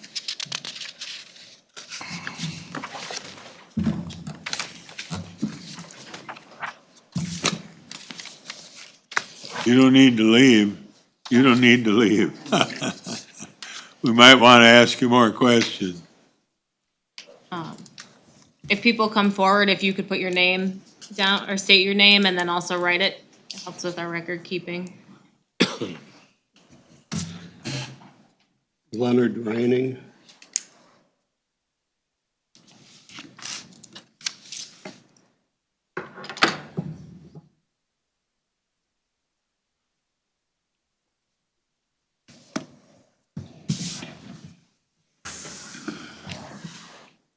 whichever one of you want to go first, go ahead.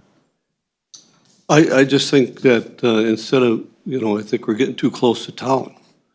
You should go the other way with it if you want. I'm all for farming it. If you want to go Name? Leonard Reining. So I'd rather see him go the other way than come closer to town. Feedlots get pretty rancid. You got fly issues, all sorts of things that go with that. And then they're looking at, I don't know what he's gonna do for the manure pit. I don't know if he's gonna be able to reach the one he's got that's down close to his farm buildings, or his milk house, whatever. So then they're gonna be looking at a manure pit also. And I just, the smells and the flies and just too close to town as far as I'm concerned. Go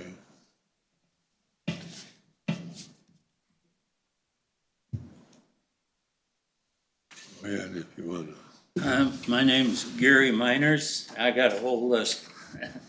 Well, I'll start with the top. Franklin had a good idea about why are they building where they're at instead of where their feed is. Because we have such an issue in that neighborhood with them tracking mud, dirt, and stuff on the roads. They're using tractors with chains. The other day, we got behind a skid steer with steel tracks on. It cannot be doing the highway any good. Why not feed the cattle where the feed is instead of going through all this process of moving the feed and getting dirt on the road and stuff? When they got a permit to build the last shed, you folks, you probably weren't on the board at the time, but the manure issue on the road was a big thing. And you guys put in there that they had to alleviate that. And I have pictures, and I don't know who, pictures just recently of mud and dirt and shit on the road. And it isn't even springtime when you typically would have that kind of a mess. And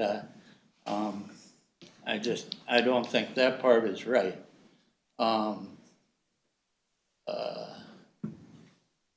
Dirty roads, the safety issue of them having skid steers going up and down the road, the manure issues, all the traffic that they're producing by going where they're gonna go doesn't make a lot of sense. And they do have an issue about having, even where they milk, they have semis that have to pull on the road and back off the road, and it's just a dangerous thing.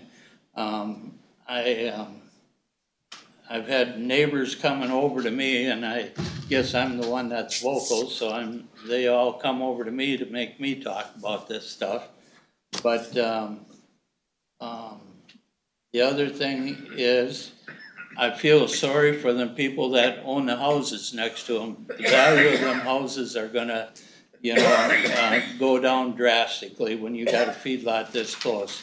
Houston County spent a lot of money getting zoning and permitting and all this, and why we're given variances to go against what you guys already accepted doesn't make a lot of sense. Let's see. On the last building they built, they were told they couldn't have manure or anything on the road, and it had to be cleaned up in a reasonable time. The pictures you just looked at, they never cleaned that off. They waited for the rain or traffic to do it. I took a guy out to my dad's farm today, and they had mud on the road again. And like that guy said, I'd hate like heck to be coming over this hill with a motorcycle.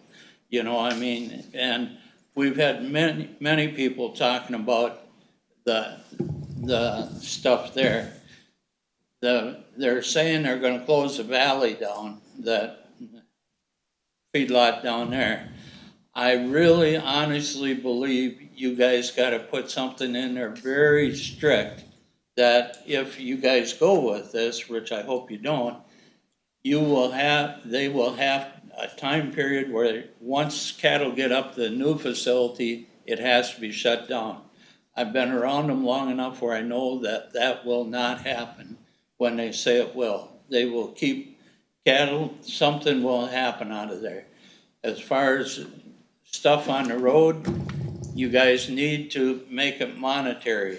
If they can't follow the rules, make it monetary. Last time you guys just said you shouldn't do it. Well, you know, unless it hits the pocketbook, they don't care. So I'm just, I'm speaking for a lot of people, and I just think that, what? Oh, and I just really see a lot more problems than what you guys see. I've been a neighbor all my life there, and it's never changed. And you know, it's just a safety issue, and there's been cars that have went off the road because of this. But, you know, once somebody gets killed, there's a hard value to put on that. And I can't see where it's helping anybody but themselves. Sometimes that manure pit gets pretty full. Well, You the get a manure good pit hard has rain run and it over runs before. over into the ditch, gets into the groundwater. Well, that is true, and I haven't talked to Len, but they run that manure pit over, and after it was run over, they pumped it out into a field, but my water went bad, John Berg's water went bad, Randy Denstead's water went bad, and there's a dry run that goes down right by that shed where they got the cattle in the valley. It goes across, they bought property from me, it goes across that property, it goes across, Joe Ash's property and then John Berg's, and it goes down into a cave there. So that, all that is going down to the water underground. So Len has a good point there.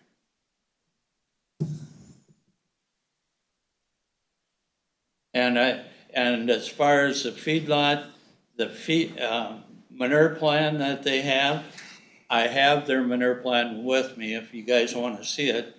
And it is fairly extensive, but the one thing that I noticed on there is they have no place there where they haul their manure on rented ground and put it on, store it on rented ground. They're dumping it on there, and there's no plan whatsoever where that is addressed. So their manure plan is not up to date. And I've been talking to Jeremy, and he admitted that there is no manure plan for any of that where they haul it. So I think they have to really figure out what they're gonna do with the manure, because if they're gonna have manure storage where they're at, it's like Len says, smell, everything. If they're putting manure storage on rented ground, then they have to have a plan, and that has to be taken care of, plus it can't be on anything over 6%. So I know that the good ground, they're not gonna store manure on that, they're gonna store manure on the waste ground. So, you know, that plan is not effective. Get a good wind on a summer, south wind on a hot summer day, that smell permeates all the way up to Main Street. You know, tourists coming into town, they're gonna go in the bakery and get a roll and come out and taste cow crap. Do you live in town? Huh? You live in town? They're right on the edge of their Okay. property, yes. And I do know of people that will drive on the road where my parents' farm is when they come from New Albany, just so they don't have to drive through the shed. They'll drive on a gravel road before they drive on the shed. that, and, you know, you got tourists that come with motorcycles and stuff. It don't look good. Just for the sake of, we're really behind and, we have a lot to go. Let's keep this, moving instead of rehashing kind of the same thing over and over. Okay, well, I said what, you know, I mean, I'm not against their expansion if they do it right, but where they're talking about, that's not right. And my personal opinion, they should build a new milking parlor so we don't have semis pulling on the wrong side of the road backing off. That would be money better spent than trying to make it bigger and we have bigger problems. Thank you. Any questions? Thanks, Gary. Yep. Thank you. Any other comments?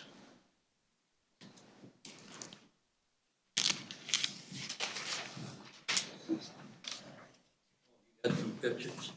I guess my name's Ben Logging. We just bought that house just south of there. Our main concern is if we ever, it's a shared well right now that we have, if we ever had to dig our own well, if that would affect it in any way. That's our main concern. So you bought the house that was just sold? Yep, Okay, okay. So you're hooked up to the water above, correct. to the south, To the north. to the north? Yep. So you don't have a problem with extra odor then, or? I mean, it's already all around us, so. It's on the south and the north of us, so it's there.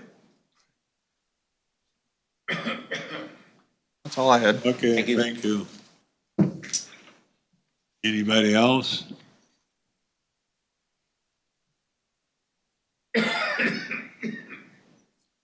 Well, should we move on to the findings then?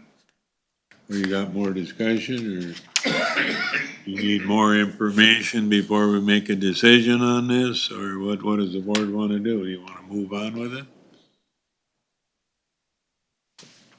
Here's my issue. You know, as much as I have concern about all of the things that have been stated, from my perspective, our only job here is to determine whether we grant a variance. And we have granted variances the other way over and over and over again. And I've talked about the fact that feedlots get affected now. I don't think I'm in a position to deny this one, only in the sense that that's what we've been warned about. That's what we've talked about. As much as I don't approve of what they're doing, I don't think our position is such that we can pass judgment on all of the other stuff. We have a limited role here, and I think we have to keep that in mind in terms of what we're being asked to do. I would say that I don't believe, yes, our facility does smell from time to time. When it's out of the south, it's Those aren't gonna my smell. issues. I you know. thank you. I appreciate that, Okay. but we don't need to talk about it because Okay. those are not my issues Okay. here. I don't think that's what we're here to do. Okay, That's what I was trying to say. okay. Were variances had to be granted when those houses were built? So this particular house, from the last gentleman that spoke was actually a family member's, so there was no variance required at that point in time. And it kind of, as this project was moving forward, went up for sale.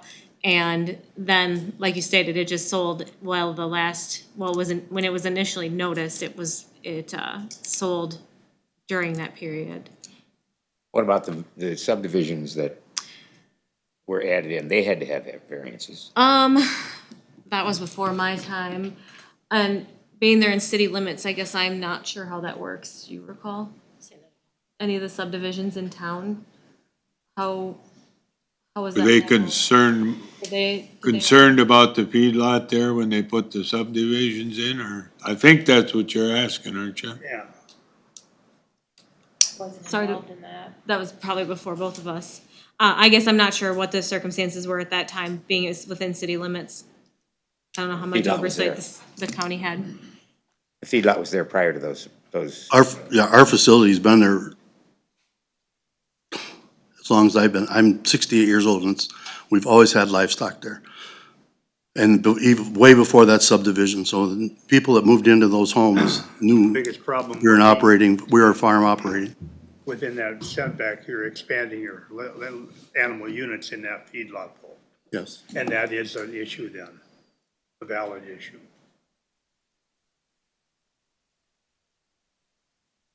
So to the person, what was your name? Ben, Ben. Okay, you asked about the water and you want us to make sure no, I that was the just. water doesn't go bad? That's out of our hands. You're just questioning. Our hands. All we're supposed to, yeah, all we're supposed to do is grant the variance or not, that's all. Okay, that's where I that's was all. going with that. We can't City limits. do anything about the You water. can't say We they had can't to have put it, a but well they on our can't property. expand the Yeah. feedlot That's there. my position. That we'd be That's- limited that's to why a they can't spot, really go just along how with it. far away. Well, Because Yeah, because they're of- expanding it at that location. A new well, Yeah, yeah, that could really vary. and, Back of the city. as far as a setback, it depends on animal unit size, and it's either 50 feet or 300 feet. They weren't expanding, then we couldn't say anything. I'm all for improvement, you know, making this better, for sure. I would just like, ideally, to me, I thought going east would be ideal. That was That was our plan too. That's really what we want to do. I didn't but- want you to see it go north Yeah. by any means, but east would have been great. Yeah, we worked very diligently and very hard. We had Van Gundy's up and they came up with Understand that, yeah. with their equipment and we get it. Yes. they even had a backhoe there and we were gonna We were start gonna dig some top to see test how far holes to down see we where could go as far as yeah. rock, before we'd even hit rock or whatever. And Yeah. it just didn't look feasible. can we move on to the discussion at hand, and that's, do we grant this variance? Can we move on? Well, I suppose we're gonna do it right, we gotta go through the findings. We have to go through the Yeah. findings and stuff too, and my real frustration is they're basically expanding within that city limits. They're expanding a feedlot, not the existing feedlot. And so we're dealing with an expansion. They're expanding, but they're Problems also with that. improving. Yeah, and I will, They're expanding, but they're huge improvement. Oh, I agree with that part, but I also understand you're in the city limits area, range of that city limits. And that's the issue that I have on more of a. They were there before that subdivision. Yeah. Well, I don't know what capacity we have as a Board of Adjustment other than grant variances as far as setting policies that they have to follow this or they have to follow that. I don't think we can do that. I think we're more just to grant variances, or do we have the authority to set policies? I think if you're referencing a closure, a time period for closure of that other feedlot, I think that would be appropriate in this situation. But I'm not sure how far you're going when you reference policy, what else you're looking at. Typically, variances don't include a lot of conditions. If we were to grant the variance, then I think, I'm only thinking now that the planning commission could put stipulations, policies, what have you. Am I right? That would be their role, yes. Jeremy and I did talk about that. He did talk about if after the completion of the project, and facility, the animals are in the facilities, that I have 60 days to get those animals out of there and then have it all cleaned up. So if that helps your decision one way or another, so. Yes. Ken keeps talking about variances and stuff, and that's all you gotta regulate. But safety comes into issue when you grant a variance. If you're granting a variance and causing more safety hazards, that's not a good way to grant a variance.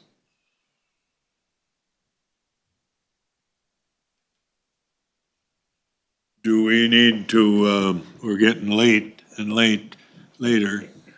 do we need to table this Or you wanna move on with it?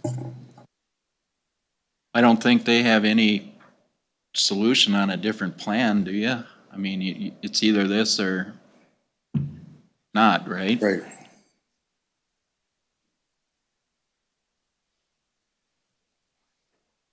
Well, if there isn't any more comments, so then we will go to the findings.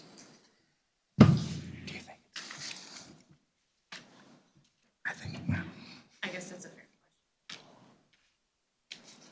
question. Do you think it'd be to their benefit to table this and perhaps come back with, I mean, do you have a different proposal? If not, then there is no point, I guess. I guess I really don't, at this point, I don't have a different proposal. I'll have to go back to the drawing board. What? Let's do this first. Okay. Yep, I say just, Move forward. We worked hard, we worked hard on this plan. let's see what it, We wanna see what happens with it, because Okay. if you guys are gonna deny it 6 months or 3, if you're gonna deny it tonight, you're gonna, you know, what's gonna change, you know, fast. If you're leaning towards denying it right now, nothing's gonna, you know, chances are you're not gonna change your ideas in 3 months or a month. a month, yeah. So there's no, did you look at putting it on the farm where your milk cows are? Is there a possibility of? Well, there's always Well, there's always a possibility, but we're so we wanna keep our animals separated. You know, we've always had livestock on 3 farms. We've always had that. And now we're gonna go down to 2 farms. Now you want us to go down to 1 farm. Yeah, and then now we're gonna go down to 1 farm, yeah. We've always had livestock on this farm. It's been that, And our original plan wasn't to move that that valley, group out of the valley. my We're original, gonna keep our livestock separate, 3 lots. But to offset a couple concerns, we agreed that we would move them. we would, yeah, Jeremy, he said, well, you know, it'll have, the variance will have a better possibility if we, you know, I feel like we're giving a lot, you know, by shutting down that facility. We, you know, There's a dirt lot down there that we have our pregnant heifers are, heifers down there, so Yeah. they're able to get out on dirt. and so not, you know, and we're trying to make an improvement. Trying to get under a. Trying to get under a roof, so we save water, so the water isn't running manure down the, Just like in one of your earlier ones, you know, his goal is to get, you know, to minimize and the runoff and to get under a roof, and that's where, make our lives easier, and better for the groundwater. better for ourselves, Better better for- for everything. That's what we're, Franklin, you had made a comment earlier about how much easier it is to haul manure when there isn't rainwater in it. involved in it, and how much less manure you haul. Well, you get a little more in the spreader. Well, then think about how much less traffic, because that's the other thing is that one building isn't gonna have pen pack in it. One building is gonna be sand bedded stalls. So think of how many less loads of manure we're gonna haul. If the big concern is safety and being on the road and stuff. By using sand, We're gonna use a lot less. gonna use a lot less bedding. By I mean, using I gotta I'm planning to cut our bedding down by half. Oh, I can believe that. Yeah. So, I mean, I think it's a win-win. And room for your cattle, health-wise, is huge, Yeah, making good, healthy room, yeah. you know? Well, we better move on to the findings if that's what we're gonna do. Yep. So, number 1, the variance request is in harmony with the intent and purpose of official controls. Staff analysis states that this is an existing registered feedlot in an agriculture community. Franklin, would you guys prefer roll call or? On roll call or just an aye? Let's do, what we've been doing, and if we have a comment, we can make it, if we're not in agreement. All right, everybody in favor of 1, signify by saying aye. Aye? Aye. Opposed? Go ahead. 2, that there are practical difficulties in complying with the official controls and the proposed use of the property is reasonable. Economic considerations alone do not constitute practical difficulties. Analysis states that the petitioners operate a registered feedlot within a quarter mile of dwellings and a half mile of platted subdivisions and city limits. This feedlot was in operation prior to the city's expansion. All in favor, say aye.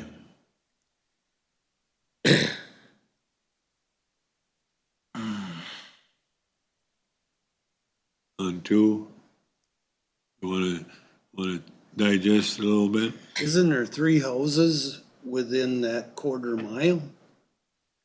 The feedlot? There's my mom, Yeah. and then there's another one, and then where my sister used to live, or where, Ben and Ben and Brandon. Randy live. So that's worded wrong then, is feedlot within a quarter mile of dwellings and a half a mile of the, so that should have been worded then that there's 3 houses within so many feet of the feedlot, existing feedlot. Is that the way it should have been worded? Yeah, so the quarter mile is referencing the dwellings in the ag district, and then the half mile obviously is referencing the city limits, or, those subdivisions outside of city limits. Is that kind of what you're asking?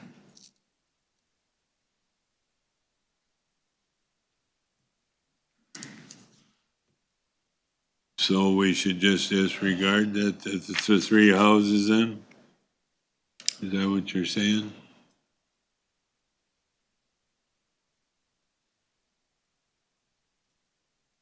No, and where are you seeing 3? Well, the 3 houses by the existing feedlot. Quarter mile. One is their own house, and one is, Yeah. Oh, you're just saying like, yeah, I mean, that's part of the request is considering those 2 houses that are under ownership that is not family. So should it be reworded then that there's 1 house then within, I don't know if it's irrelevant or not. this is a roll call vote on number 2. And you can state your reason for yes or no. So no modification to the actual analysis though? I would like to know up front: is everybody in them 3 houses okay with this? It doesn't matter. They may not live there. You know, what we're doing survives ownership. Right. And so it doesn't matter whether they essentially agree now or not. It's still, we gotta look to the future. This is one of those ones where, you know, there are practical difficulties in complying with the official controls.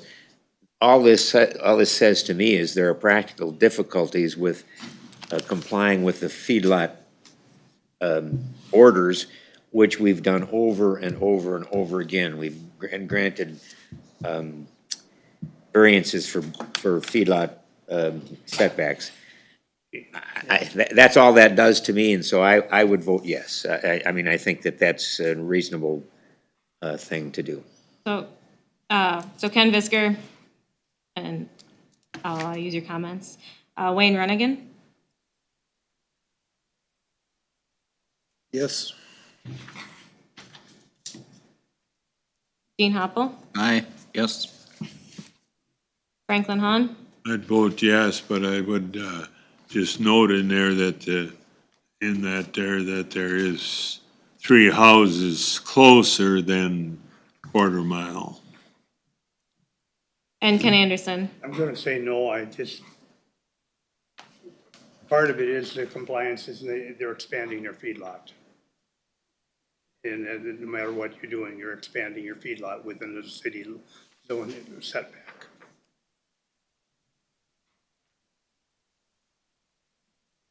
Everyone satisfied? 3, that the variance request is due to the special conditions or circumstances unique to the property and not created by the property owner. Analysis states that this registered feedlot was in operation prior to the city expansion. Ken Anderson, I'm gonna say, well, that's again the variable.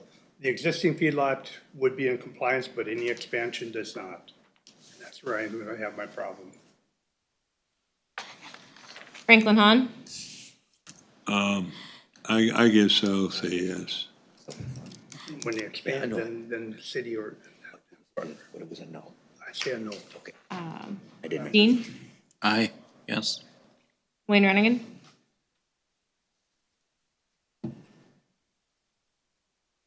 Aye. And Ken Visker. This, to me, is a condition that was created by the property owner. Wanting to expand and requesting these variances for that reason seems to me to fit under something that was created by the property owner, so I'm gonna say no. You know. And just to clarify, based on your comments, Ken Anderson, I put Yep. no, is that correct? Yeah, so no. So moving on.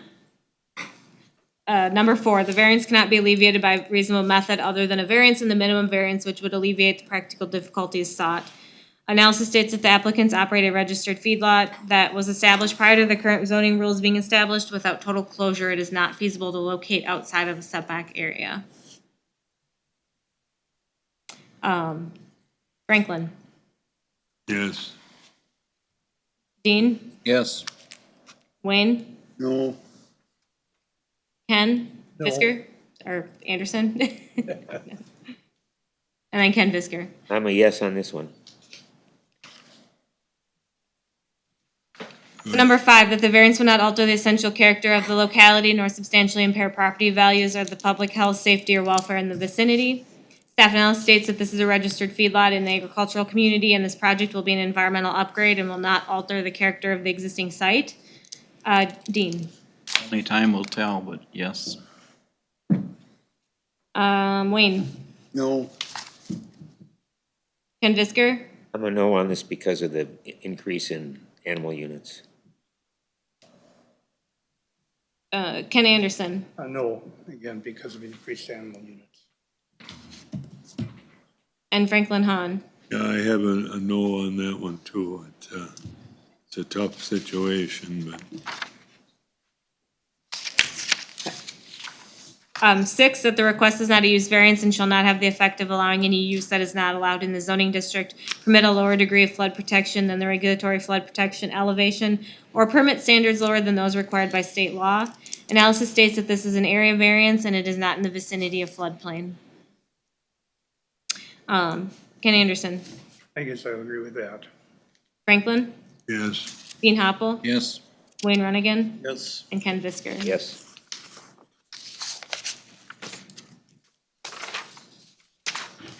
Okay, so we had one analysis with 3 or 4 no's in it.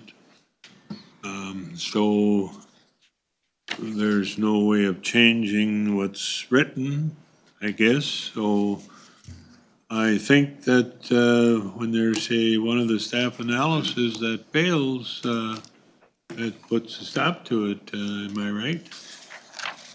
I would like Well, we'll still go through the We'll process go here. over the votes on each of the variances, so we know how they were before we finalize them. So as far as, so findings, so number Findings. 1, One was all approved, right? 1 was all approved, 2 was 4-1, 3 was 3-2, 4 was 3-2, 5 was 1-4, and 6 was, all approved. Does that match yours? I move we accept the findings. Okay, and I'll second that. All in favor, say aye. Aye. Aye. Opposed? Motion carried. So then, can we go ahead and approve this according to the findings? No, not if one finding Variance is failed. denied. We need to make a motion to deny the variance. So moved. Second.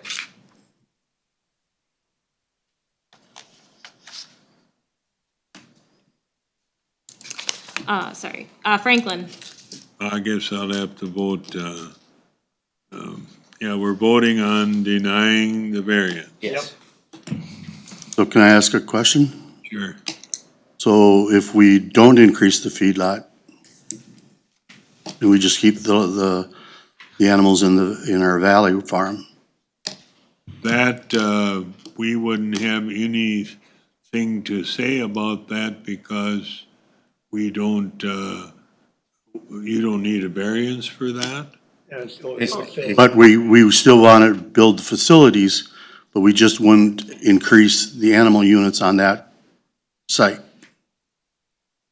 Yeah, I think he's asking if that's where your guys' big holdup is, would that change your opinion? Am I correct? Right, if we're not gonna, if the problem is increasing the animal units on that site, we just, I mean, that was never our intention. That wasn't our intention. We never planned on moving those other, Yeah, I that know. other feedlot.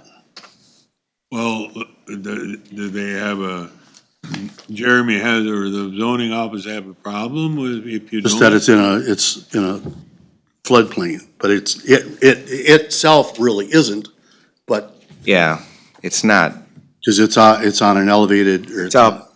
it's up above where the water, you know, in that, but again, would that change? Well, Cause that was never, originally, that was never our intention, was to move that feedlot. I know. So if the whole problem here with the variance is the increasing the feedlot, the numbers on that particular feedlot, we're more than okay with that. Yeah, and, that's something that I guess that would be up to the feedlot officer. What would that, so it wouldn't change your vote? But we already looked at all these staff analysis, and this is how it all went. So now, after you find out we voted no on one, you want to change it after we voted. That was never, originally, that was never our intent to do. We were just trying to make it what we thought was Well, we. better for the whole situation. Yeah. But that's But what you're you, telling us increasing the animal units, what I'm hearing here is by increasing the animal units on that particular farm. Again, we're not increasing our overall animal units, we're not changing that. We're just moving one, you know, from one building to another. And if the whole problem here is the fact that we're gonna increase the animal units on that farm, we can keep, the other facility is working just fine for us. Yeah. But In fact, we have a plan to actually put a roof totally over that facility also. but what you brought us was your plan, and that's what we made a decision on. We can't change that tonight then. I don't feel comfortable about going back make a on final what we've done here tonight. So if in Start over? a month we bring you a different plan, like what I guess It's up to that's, I'm not saying you're gonna change your vote tonight, I guess that's probably, I'm probably stipulating it wrong, but so what you're saying is we could probably get it approved if we're not gonna change, up the, animal units on the present feedlot, or on what we're showing you. That's what I'm hearing. Well, what I heard from the board was the increase in the number of animals, correct me if I'm wrong, because it's too close to Too close to the the city city. limit. But the city moved to us. The city moved to us, yeah. Yeah, I know. But that's what the reality is now you're adding feedlot animals to it. To that facility. Yeah. Not overall, to that facility. Yep. So if we don't move that other feedlot, what I'm hearing is this would probably fly. I don't know. I won't make any commitment to that, but Get into that right now. that's a It's not decision sure. you guys can make. And we're trying to make an improvement, Yeah. an overall improvement. These are arguments you can bring again. Yeah, no, I know that. We're I don't just- wanna, I guess what we're trying to say is, we have no problem coming back again, but if the whole problem is moving that feedlot, then our new proposal can be without moving that feedlot. And Be that's the what- same proposal, just we wouldn't be moving that feedlot, wouldn't be increasing the animal units on that present facility. You probably don't even need a variance if they, Yeah, we still do, But you because still it's a need it for new the building, buildings. because it's new building site, And then it's about the buildings. yeah. well, that's probably which we got a motion on the table here, but that Yeah. probably we'll have to act on that, but that might be something would be worth coming up with a little different plan, possibly, if there is a different plan. And I think some of that was it came about with discussions with MPCA too, and that was we're closing that feedlot and moving everything to the one site. Right, yeah, that's right, it was MPCA. Well, we got a motion on the floor and we, And a second. but that's a good possibility of a different plan or a whatever. Okay, Alrighty. but we're voting now. We haven't finished. Where are you at on the voting, Amelia? I haven't taken any votes yet. I have a motion and a second. You guys wanna move? Yep. Okay, So you guys now, wanna move forward? now, read the motion again so everybody knows. It was just a motion to deny the variances. And as they were stated there. Do you want me to read all the As distances? it was presented to Written. us. Yep. Okay, so I'll make sure that everybody understands it. So if I come back in a month with a different plan, That would be up to Jeremy and Amelia, but I don't like, I don't wanna have to come back, I don't wanna put this off a year, I guess is what I'm trying to say, so. You're gonna build, I understand, because it takes time. Yeah, stuff takes time, so I'm just, so do we, is it better to table it then, right now? Well, we, United already.